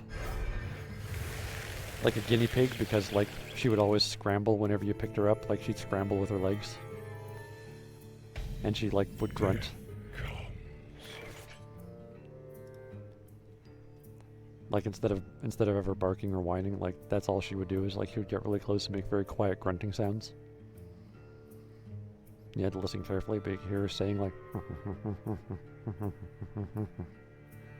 I wonder.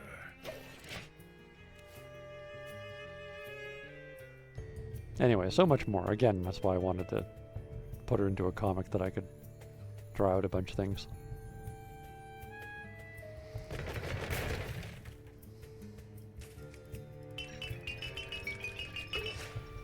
I'll have my wife to consult on that character.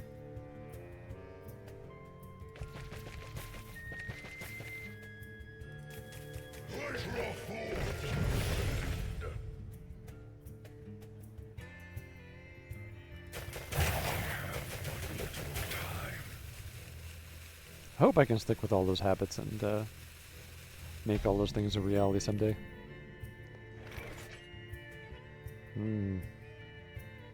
I only have one imbue. I guess I should do the dark gift thing too.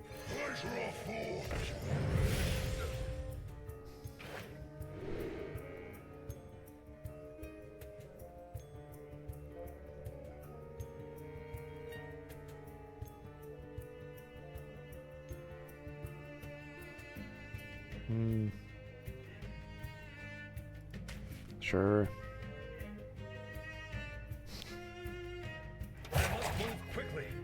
This is a silly card. I've never played it before. I've seen it a couple times.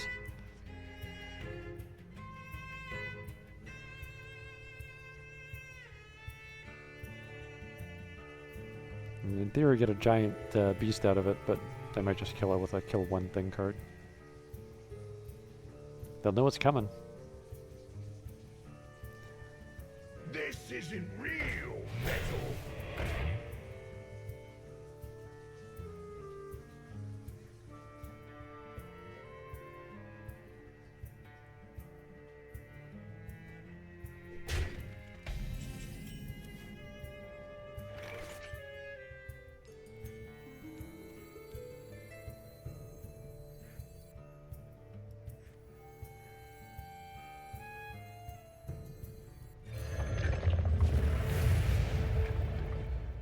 Going for the entertaining card. See how it goes.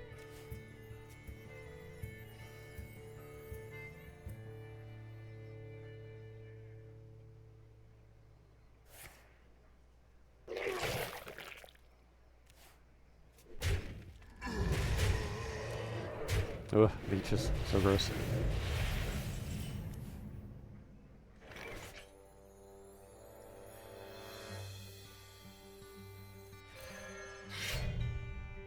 For justice.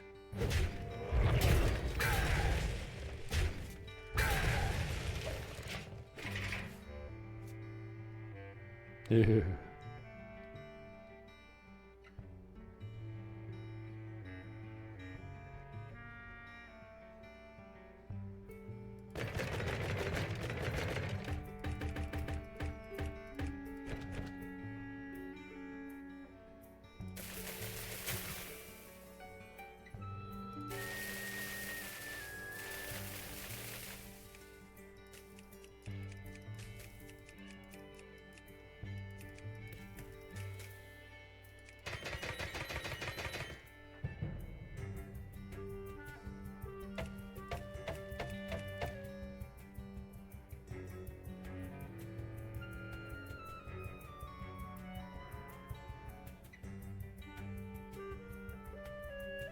Hmm. I have but little time. Pleasure of fools, friend.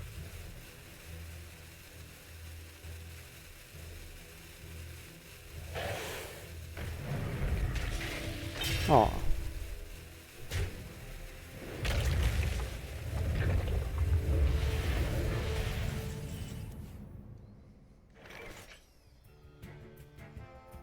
I shall lay waste to your home.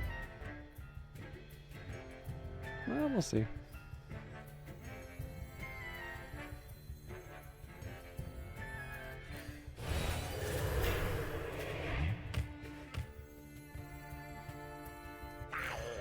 Really? Stealth? Oh well, that's fine.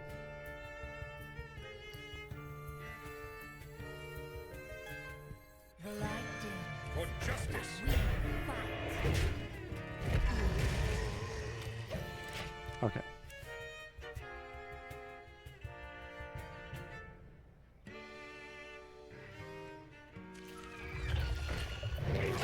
Oh my god.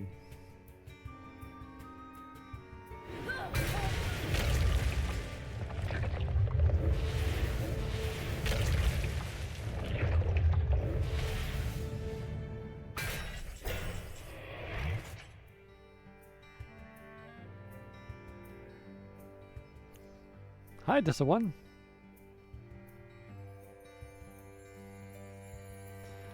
How's my day? Oh, it was fine. Work is still on strike. Let me think.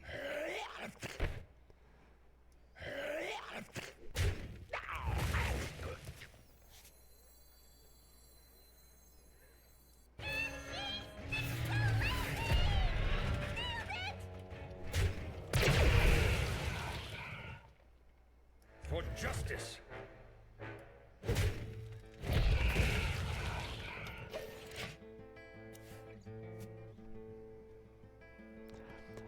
How long on strike for? No idea.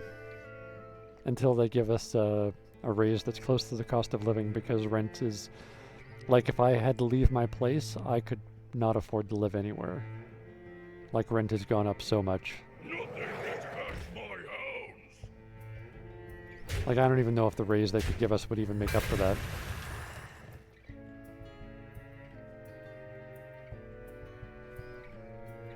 So basically, we're waiting for them to give us, like, because they also... Nothing can catch my hounds. They save money when the union's on strike because... The citadel stands strong. because the union pays your wages when you're on strike, so the employer doesn't have to pay them. So they may just be like trying to save money and see how long they can let like things not get done for. It's a thing.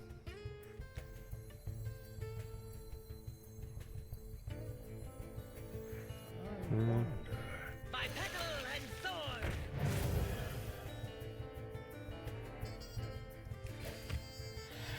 Another realm awaits.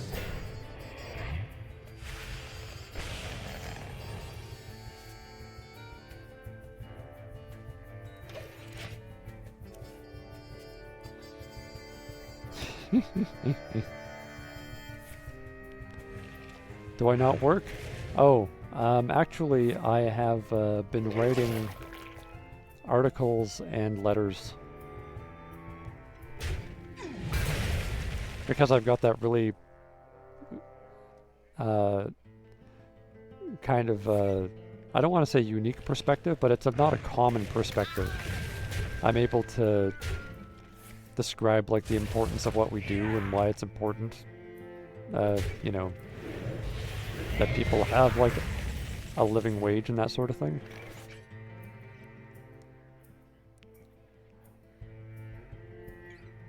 So I've been working doing that. Druids of Azeroth, gods of the wild, the dream beckons.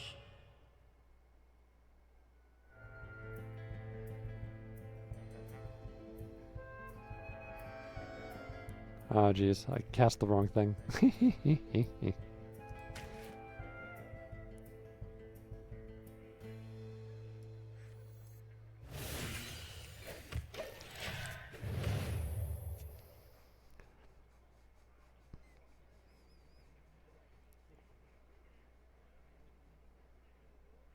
I remember this place well.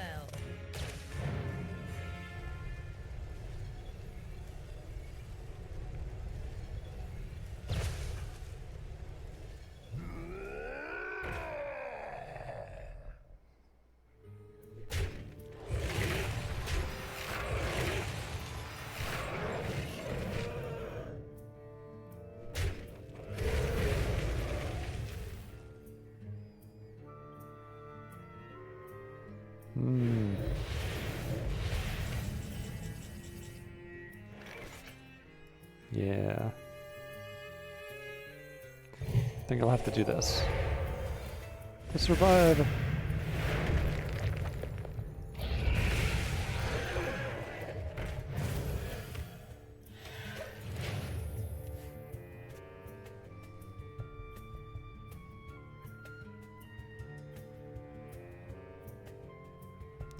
I actually composed a letter to write to the government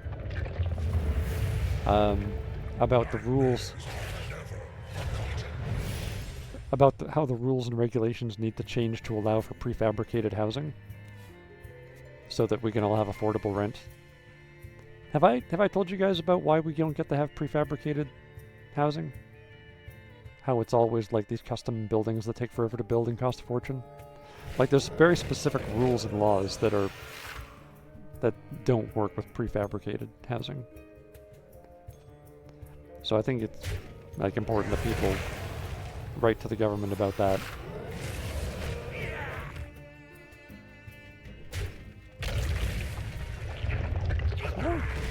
Why are you trying to break that? Seems weird. Seems counterintuitive.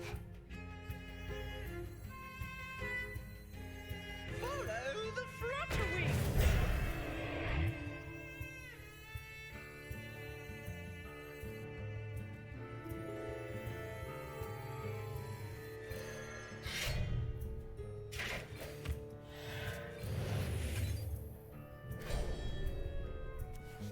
For justice.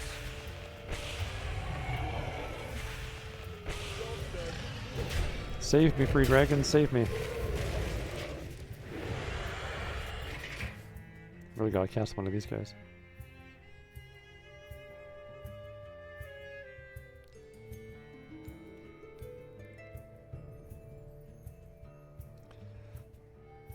Well, construction is one of the very few industries where productivity has gone down since the 1980s, and all the input costs have gone up significantly. My hatred cannot be contained. Hang on, I'll turn the volume down again. Because I find this like really fascinating.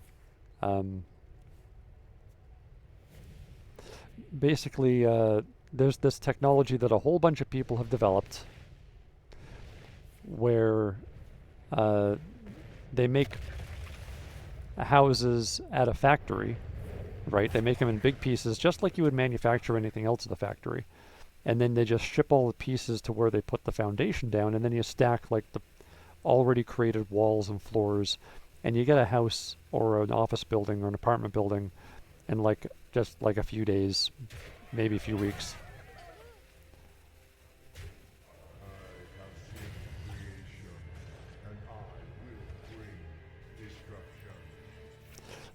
But the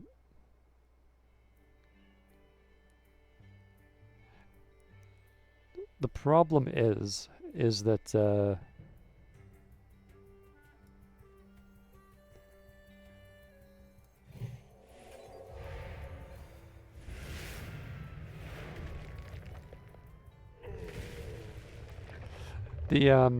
the building inspectors don't go to the factories when this happens. They only go to the construction sites. And they need to make sure that the plumbing and the wiring is good, so they have to actually like open up walls. They have to delay construction so you can only build a little bit at a time instead of all at once. And that's just like the way that they have it set up. And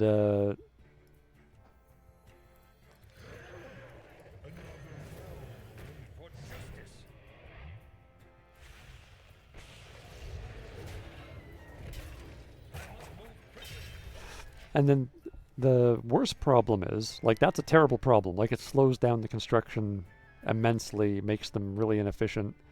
And the whole point is that you're supposed to be able to build these things really fast and really cheap. And just as good. So you would need the inspectors to go to the factories on a pretty regular basis. And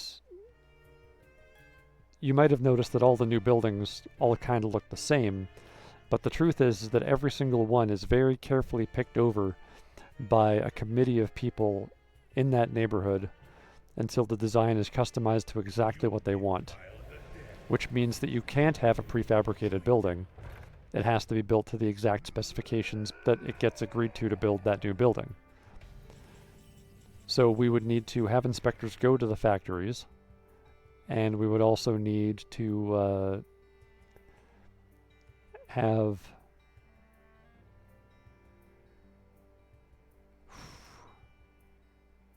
ooh, this is rough.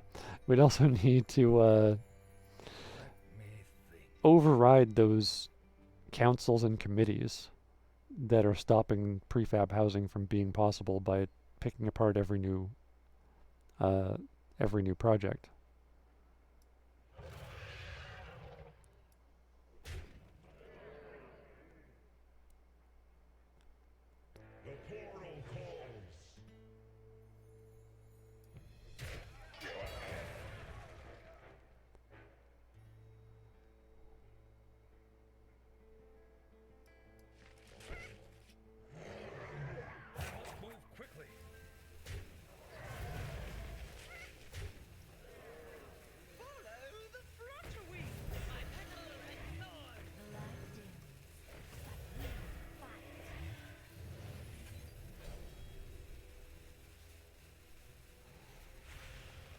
Well, 9 cost dragon.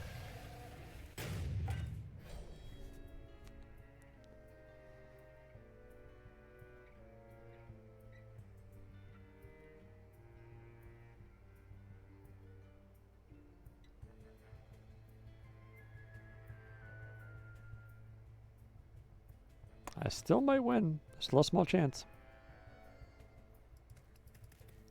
But yeah, prefab housing could be done for a fraction of the cost in a fraction of the time, and then rents would be cheaper finally, because all the new buildings cost a fortune to make, so they have to charge an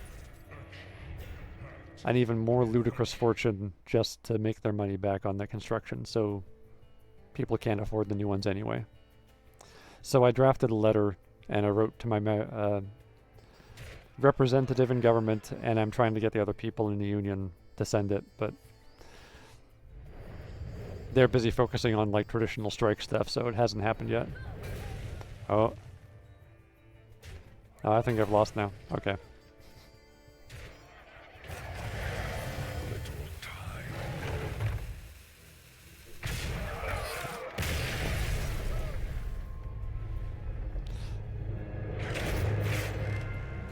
That's me. I might have been able to get him.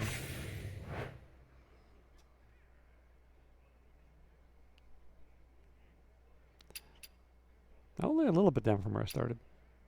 But yeah, that's if you're wondering why we don't have prefabricated housing, those are the reasons. Like, we could do it. Like, a lot of businesses have tried to do it because we need housing so badly. But they all fail because the current rules don't allow for them to operate. The current rules are only set up for the traditional style of building houses without prefabricating things in a factory. But that's why everything else got cheaper, is because we make it in factories.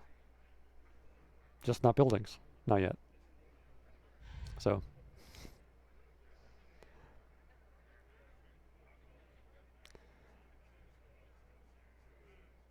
If you ever choose to write your member of government about something, that'd be one of the things that I'd recommend. There's a lot of problems, but that one is getting pretty foundational. The amount of homeless is getting out of control, and the rents are not amenable to people like having jobs and renting things. It's gotten stupid. Definitely not having jobs and buying things. Good lord.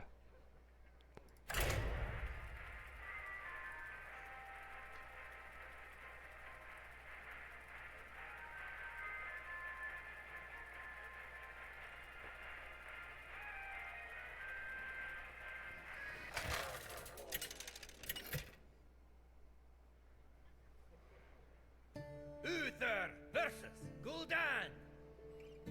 I am darkness incarnate.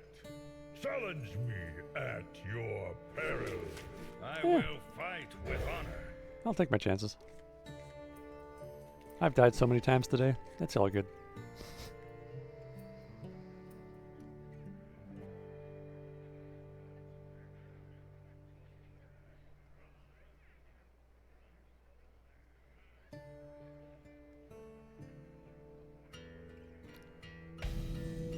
The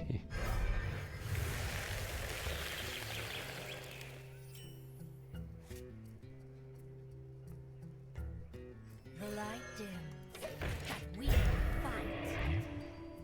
I know some people may already be losing interest a bit from the new crew, but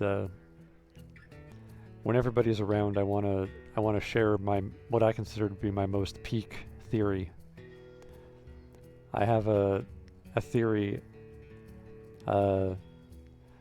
What am I streaming tomorrow? I think probably Fallout. I'll do Fallout tomorrow. And maybe SteamWorld Heist the next night, because I think I'm at the end of that game. And I wouldn't feel right if I didn't finish it. I have a theory about how religion and science do not contradict each other, how they're both describing something similar. And how that works. Repent. And it doesn't work for just one religion, it's kind of how all religions are kind of accurate. And they kind of follow science.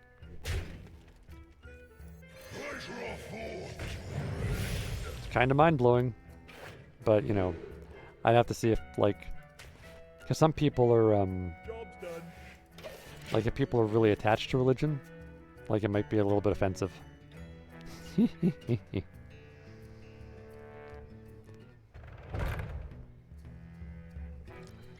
Okay, I'll tell. I can always retell it later, I guess. Okay. So, you know how I mentioned in one of these streams on the weekend how we're kind of all like gods of the microbiome because we have trillions of cells that aren't aware of us, but they're all technically like individual life forms. Some of them are dependent on each other, but other ones are totally independent, right? So we actually have these trillions of life forms in us. Not aware of us. We're only vaguely aware of them. We can like study them, but we can't relate. We can't talk to them, but we need each other, right? And I was thinking, like, imagine, like, the cells in the pancreas got hyper-intelligent and built like a telescope. They'd probably just see this endless void of darkness with other, like, pinpoints of light where pancreases were, like, impossibly far away. And because of the time scale for that size, they could never meet them. They could never talk to them. And they wouldn't even know if there was other cells there. They just know there was other pancreases out there somewhere in the darkness. They would be unaware of like everything about reality as we know it. So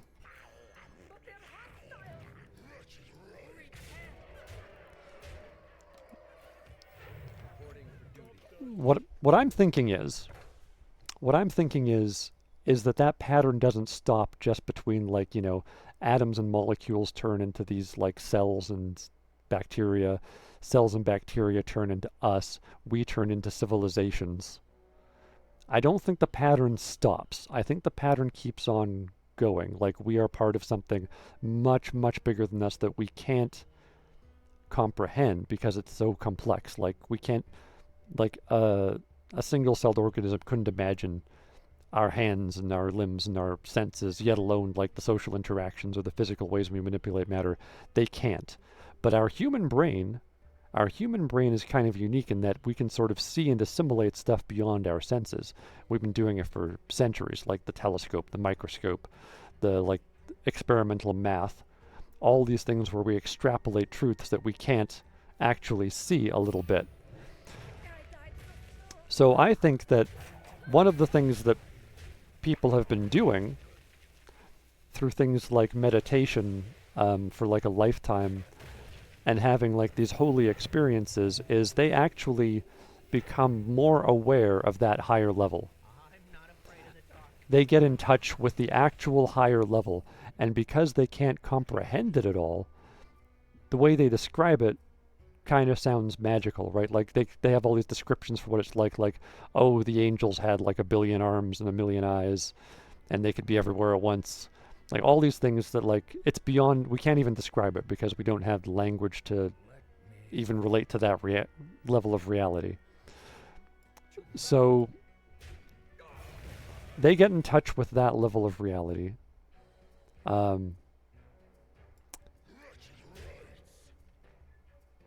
My draw's terrible this game.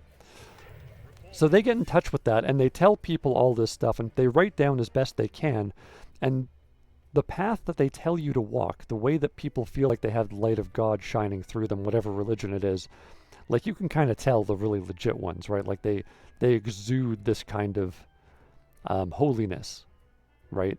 I think that's because they get in touch with living in a way that benefits the growth and progress of that higher life form in a way that we don't understand. Like the same way that your gut biome would like do a good job of digesting for you, right? Or like, you know, your heart muscles would do a good job of pumping for you at the right time, and they would get stronger and they'd learn to do better, etc. Right? Like they don't know they're doing that for you. And you don't know, like thanking them wouldn't make any sense. You can't even talk to them. But you still like, so that's the connection. And here's where, so all religions describe it differently because it is impossible for us to describe. It's too complicated.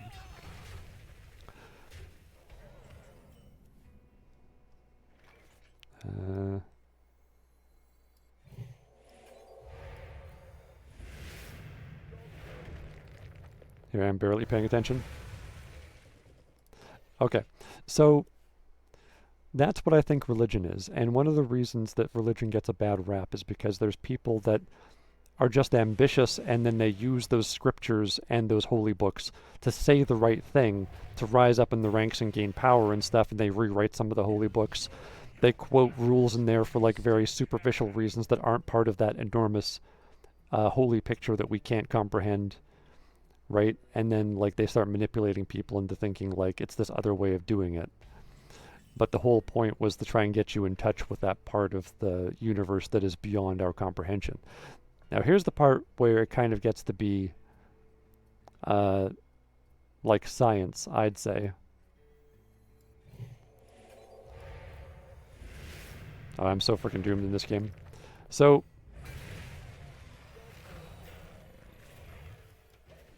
here's the part where it's like science, and here's the part that you can kind of see where it's like science. Even more so than what I've already said. This is like, when you understand enough about science, you know that our senses can only perceive like a few, like maybe 1% of everything in the universe, right? Like we only evolved to perceive what we had to survive on Earth, which isn't actually a lot. And we've learned that through things like the telescope and the microscope and this experimental math, is that most of the universe is, as far as we can tell, empty space. It's absolutely nothing, which doesn't make a lot of sense. Something's going on there. Right? And We don't know how gravity works, we just know that it does work. We don't know how time works, we just know that it does work. And Einstein kind of related, you know, time and space to each other in a neat way, but we don't really know why that works. So, if you know enough about science, you understand that we basically know nothing. And you have to kind of put your faith in the idea that the universe isn't just going to wipe you out suddenly, even though it has absolute power over everything. You have to put your faith into this all-powerful thing and do your best to be in tune with it and be the best part of the universe that you can be. Sound familiar? Because that's what all religions, when people feel the love and power of their deities, they are giving themselves over to that higher power.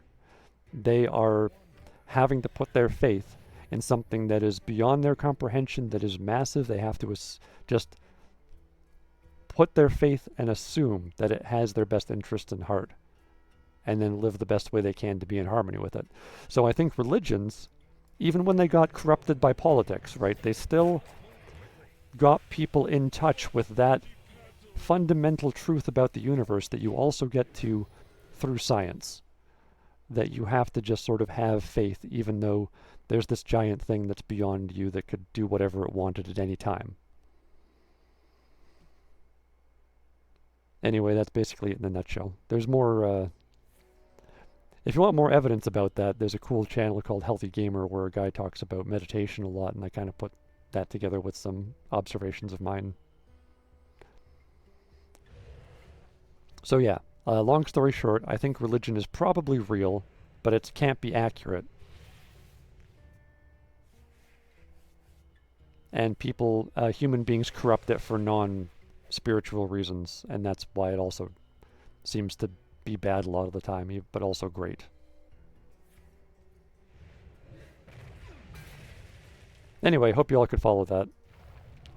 It's pretty heady stuff.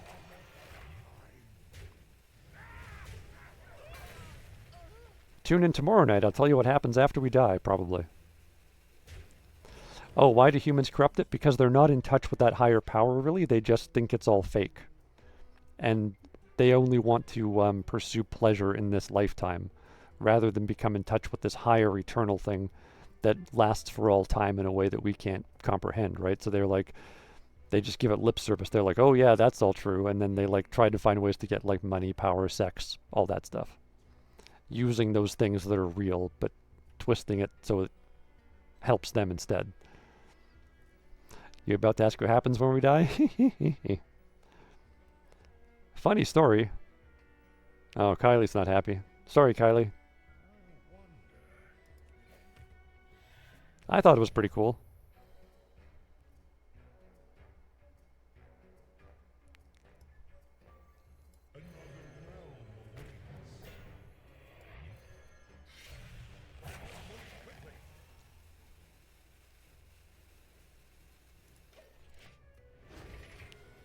You're reacting to this, huh?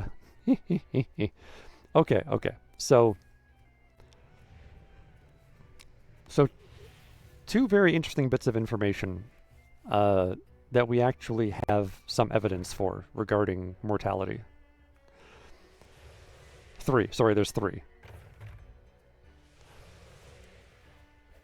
The first piece of evidence is that even before I was born, like right up until now, everything I've ever consumed, everything I've ever eaten,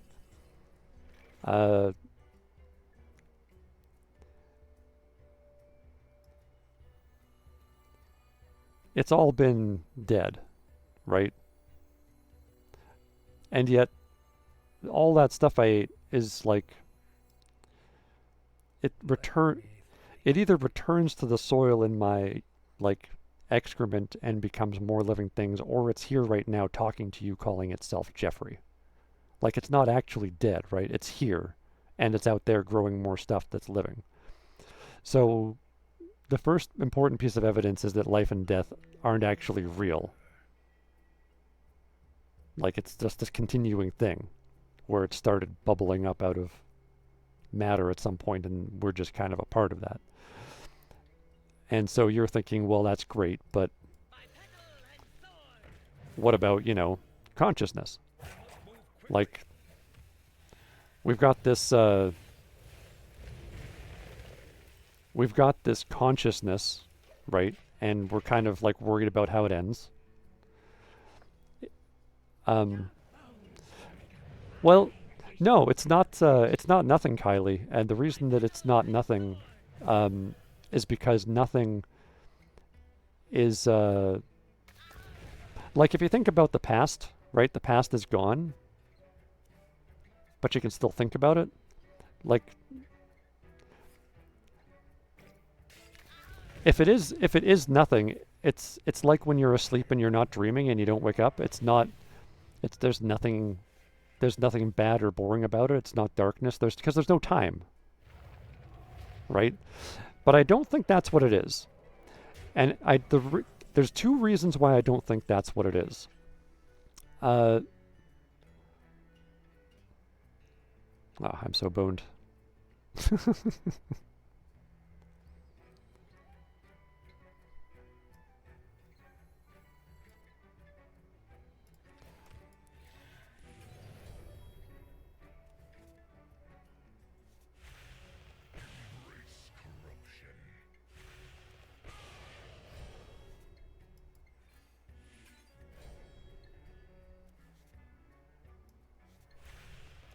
Good explorer comes prepared.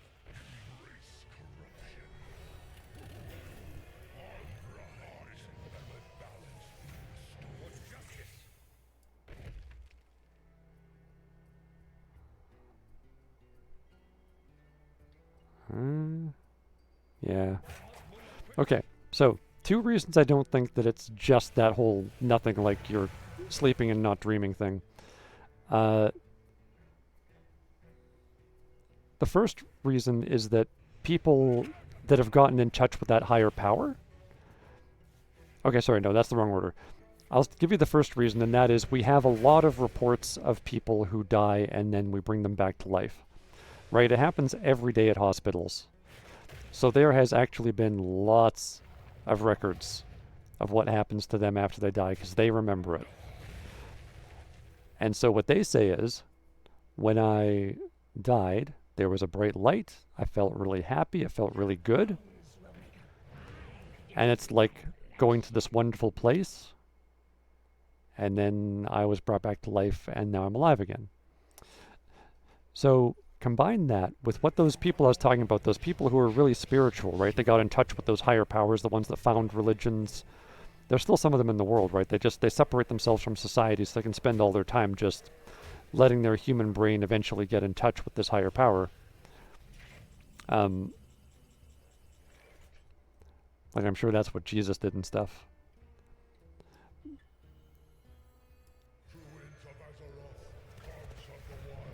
Muhammad, Buddha, all those people did that thing.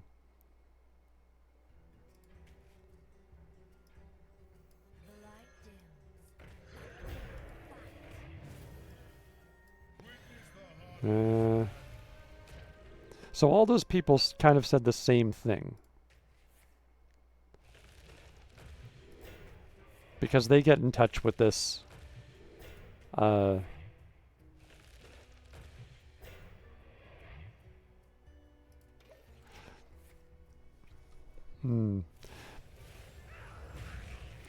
they get in touch with this higher power, and they also see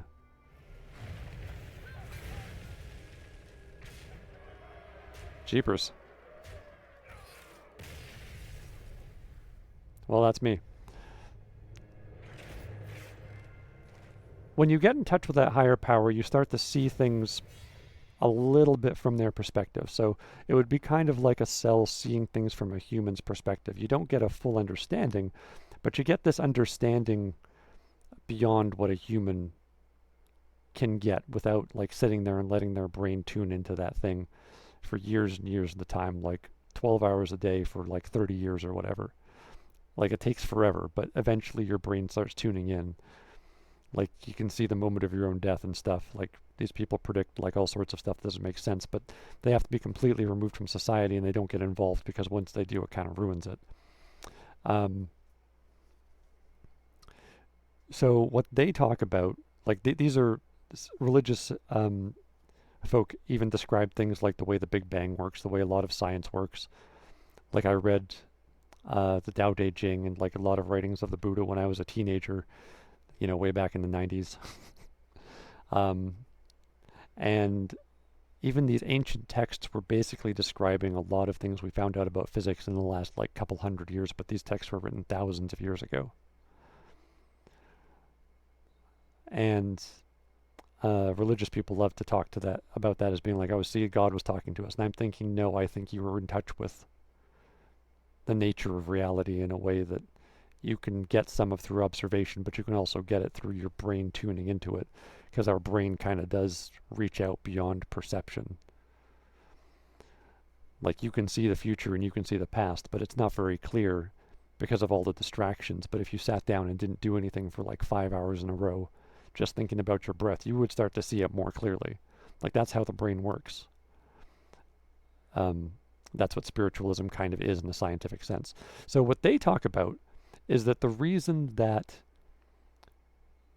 the afterlife is so beautiful and this life is so full of suffering and so full of ongoing problems is because, no, I don't meditate. I should, though.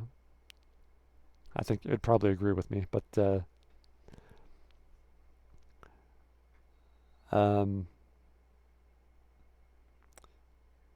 yeah, the reason that this life is so full of suffering and why the afterlife feels like it's so perfect is actually, that thing about how reality is very likely a simulation. Like, we're making more and more perfect simulations, and if it just keeps on getting better, eventually we're going to make one.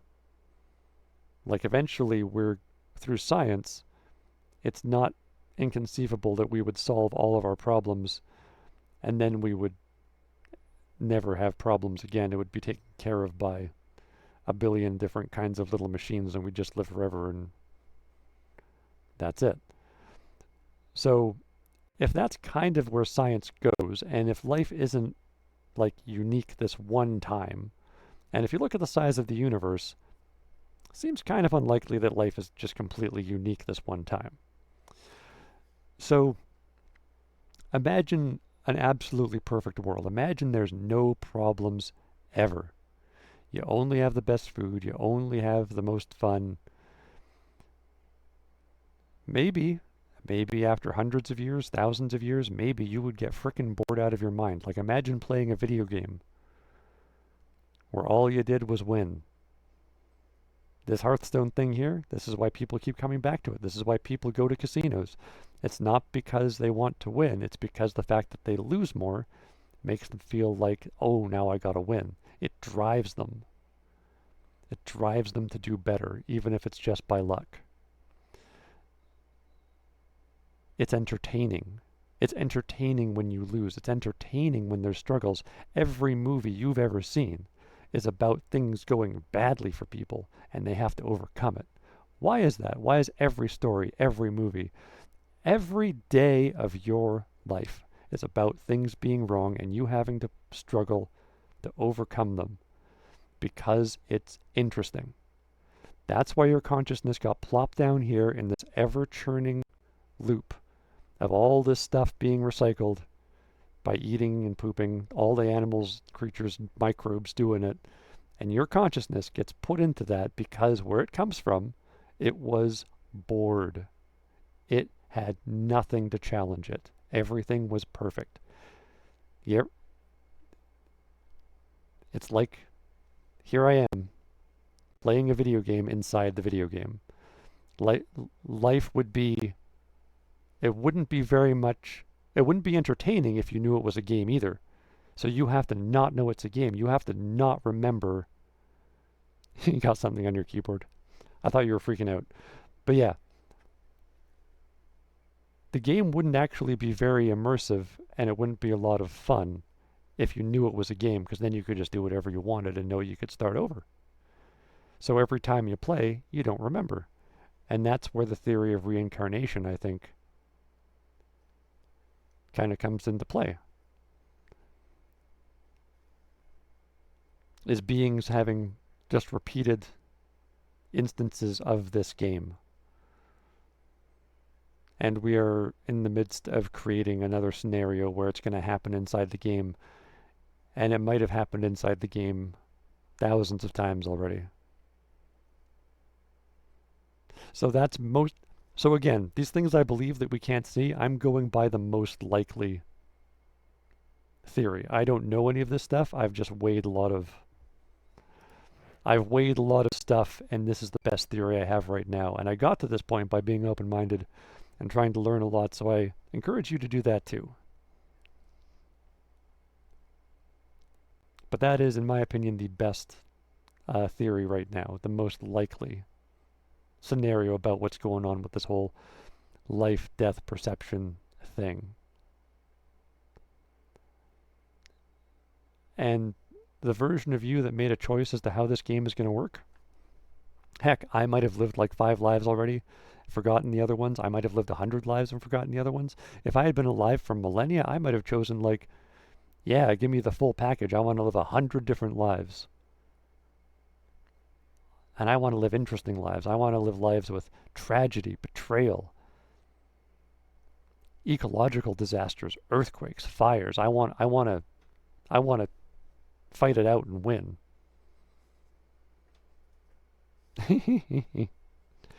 It's my best theory. You want to live a happy life? Well, you gotta stop watching TikTok. I'll tell you that.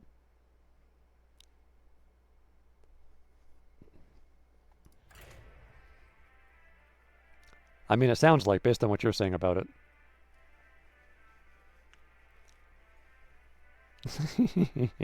it'll be tough. Don't fight the urge. You don't fight the urge. What you do is you make yourself do something else that you find important. Like, you gotta tell yourself that it's a thing you want to do and mean it. Like, you need to tap into the fact that you want to do that other thing and then do it. Like, you may want to do TikTok more, but you gotta tap into how you actually want this thing more, like we're talking about now. Because fighting addiction doesn't work. Fighting addiction makes it worse. You gotta find a different thing to do and convince yourself that you actually want to do this. And then if you give in to the addiction, let yourself do it, but see how long you can resist it every day by doing other things. The trickiest thing about addiction is, like, you can't resist it too hard, or it just gets stronger. So be calm about giving into it too. Like, if you have to give into it, don't beat yourself up or panic or anything. Just see how long you can go doing the other thing that will lead you to the happier life. Like the life you imagined when you were a kid. Like, here's the one last thing. Here's the one last cherry on the sundae for why I think that's what's going on. Most likely. Because when I was a kid, I had these ideas of what I would be like as a grown-up that I couldn't possibly have known. Right? Like, and people kind of lose sight of that, and they're like, oh, kids think these things and whatever, but what if we do kind of know what our lives are going to be? A little bit. Like, what if you kind of planned this a bit? Like, obviously you wouldn't have known all the individual choices or anything, but the kind of the arc of what you wanted your life to be before you were born, before you existed.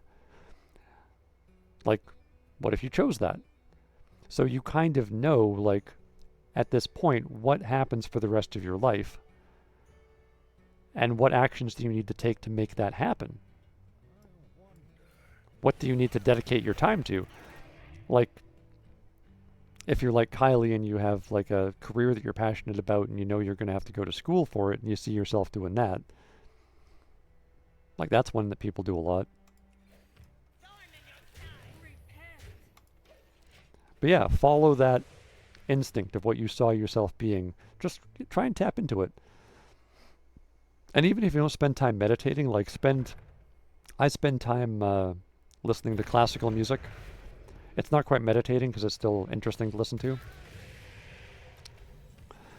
Oh, if you're depressed, you saw yourself way cooler?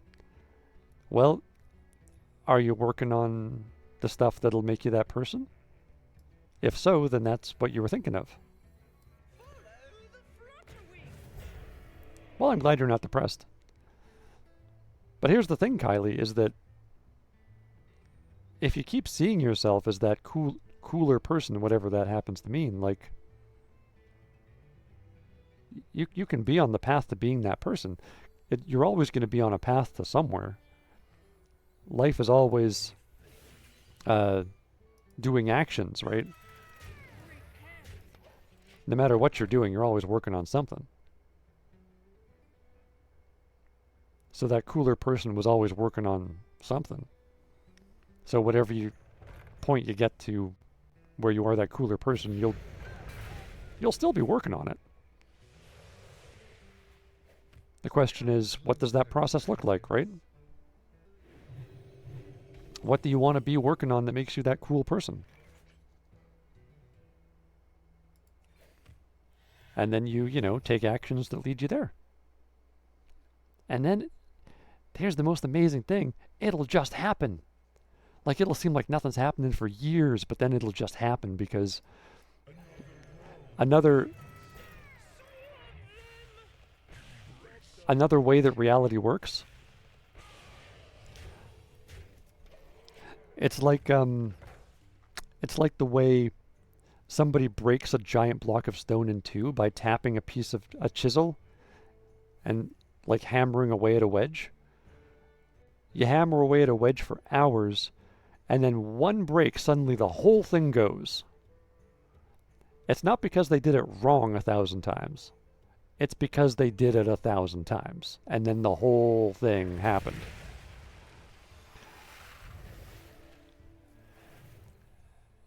And then you can keep working on your life knowing that that's how it works, but it'll be easier the next time probably.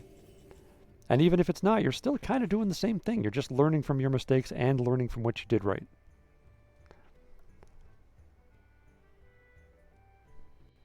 And I think ultimately that turns out that's what life is.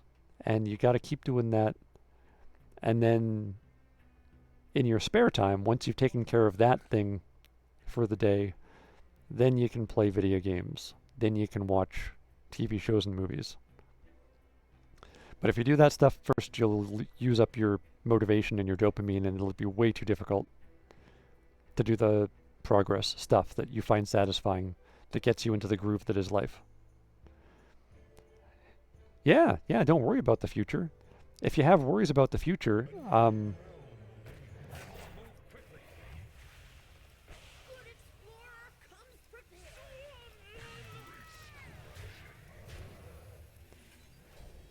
what you got to do is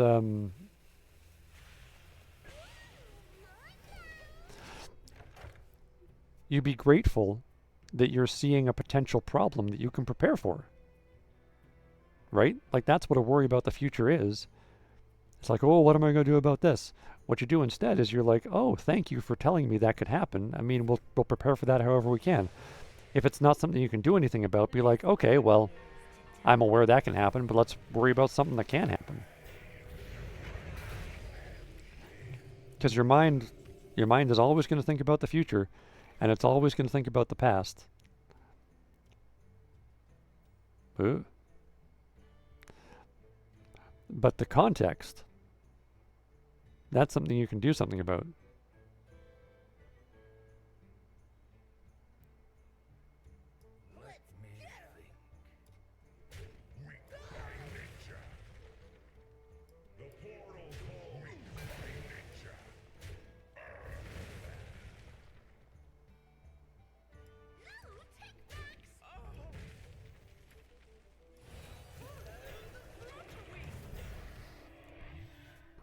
So yeah. Oh yeah. Okay, crazier. Here's what you got to do. When you think about the past, think about it like if it's something good that happened in the past that you're sad is gone,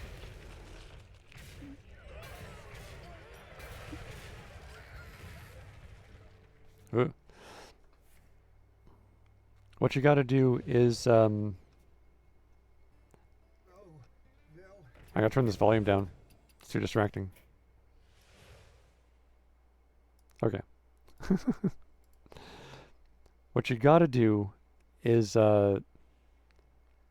be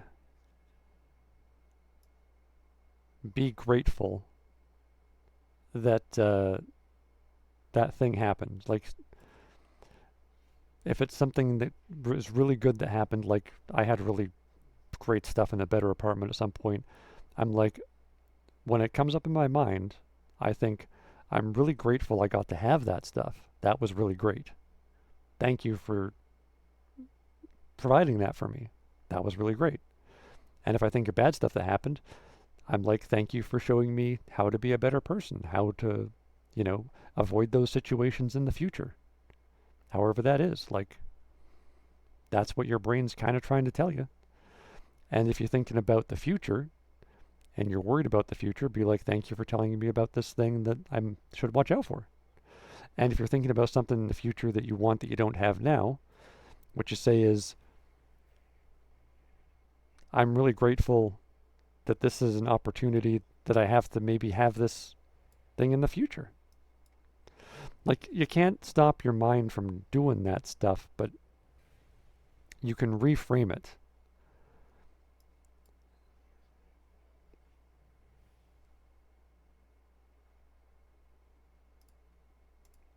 And if you, so if you reframe it in the form of gratitude, here's a fun thing that people can do. There's a thing called affirmations where people say good things about themselves.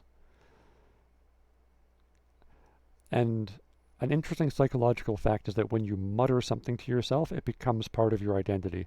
That's why schizophrenic people become more deluded when they mutter to themselves, and it reinforces and increases their delusion. So you can do this intentionally. You can mutter to yourself what kind of person you are and what you achieve. You can mutter to yourself like all sorts of aspects about yourself, things that you can control, like things about who you are and what you do. Like, you mutter that to yourself, and it becomes part of your identity, and then living your best life becomes easier because you are more and more that person.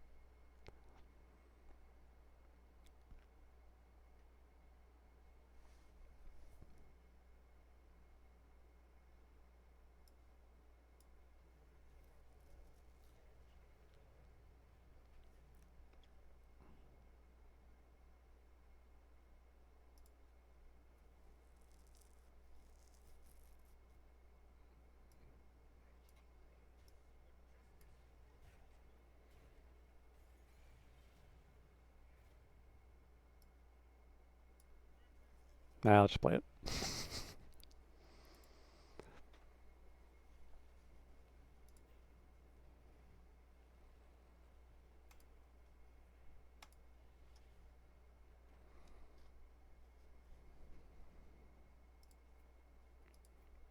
Anyway, I don't know if I explained it the best, but now you've heard my very best theory about how religions are real and God is real, and how it connects with science, and how science connects with religion, and what most likely happens after we die and why, and what happened before we were alive. What the hell is this? Oof.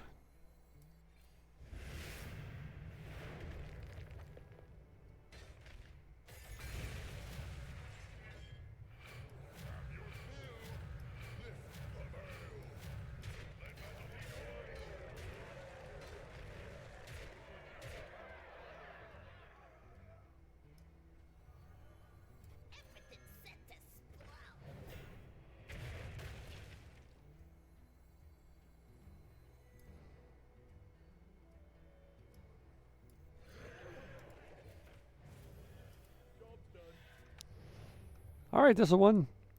I'll be ending soon anyway, but thanks so much for joining me. It's great to see you. Sorry my advice won't get any better than that, but I can keep on telling you the same stuff. It will get slightly more refined over time, and I might think of something I forgot to tell you. Well, I'm glad I could compete with the entertaining nature of TikTok. I suppose that really is saying something. You could have been watching TikToks, but you chose to watch me. I appreciate that.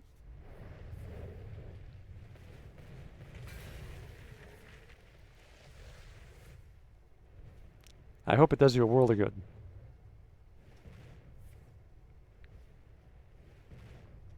Ooh, I might have won this one.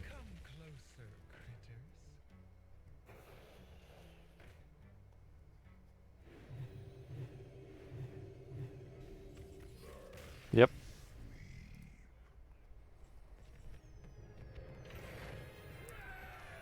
We all knew it. And by we all, I mean definitely me and the opposing person. People who don't know how to play Hearthstone might not have known.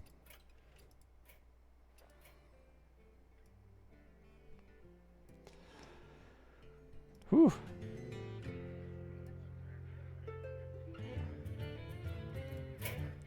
Alright.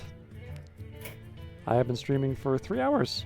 So I need to go and have my last meal, and I'm afraid that's all the time we have for the Jeffrey No Pants live stream of Hearthstone / meaning of everything.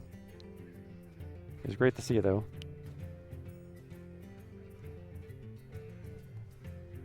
Good night, Kylie. Always a pleasure. And also to Ant-Man the Goat. And of course, Crazy here. This a one if you still got the audio on. Cozy Squirrel Girl, too. Thanks for the lurk, I still appreciate it. No one has to talk, but I'm happy to chat if you like to. So thank you so much for joining me. I'm Jeffrey No Pants. And as always, I'll see you next time. Good night. Take care.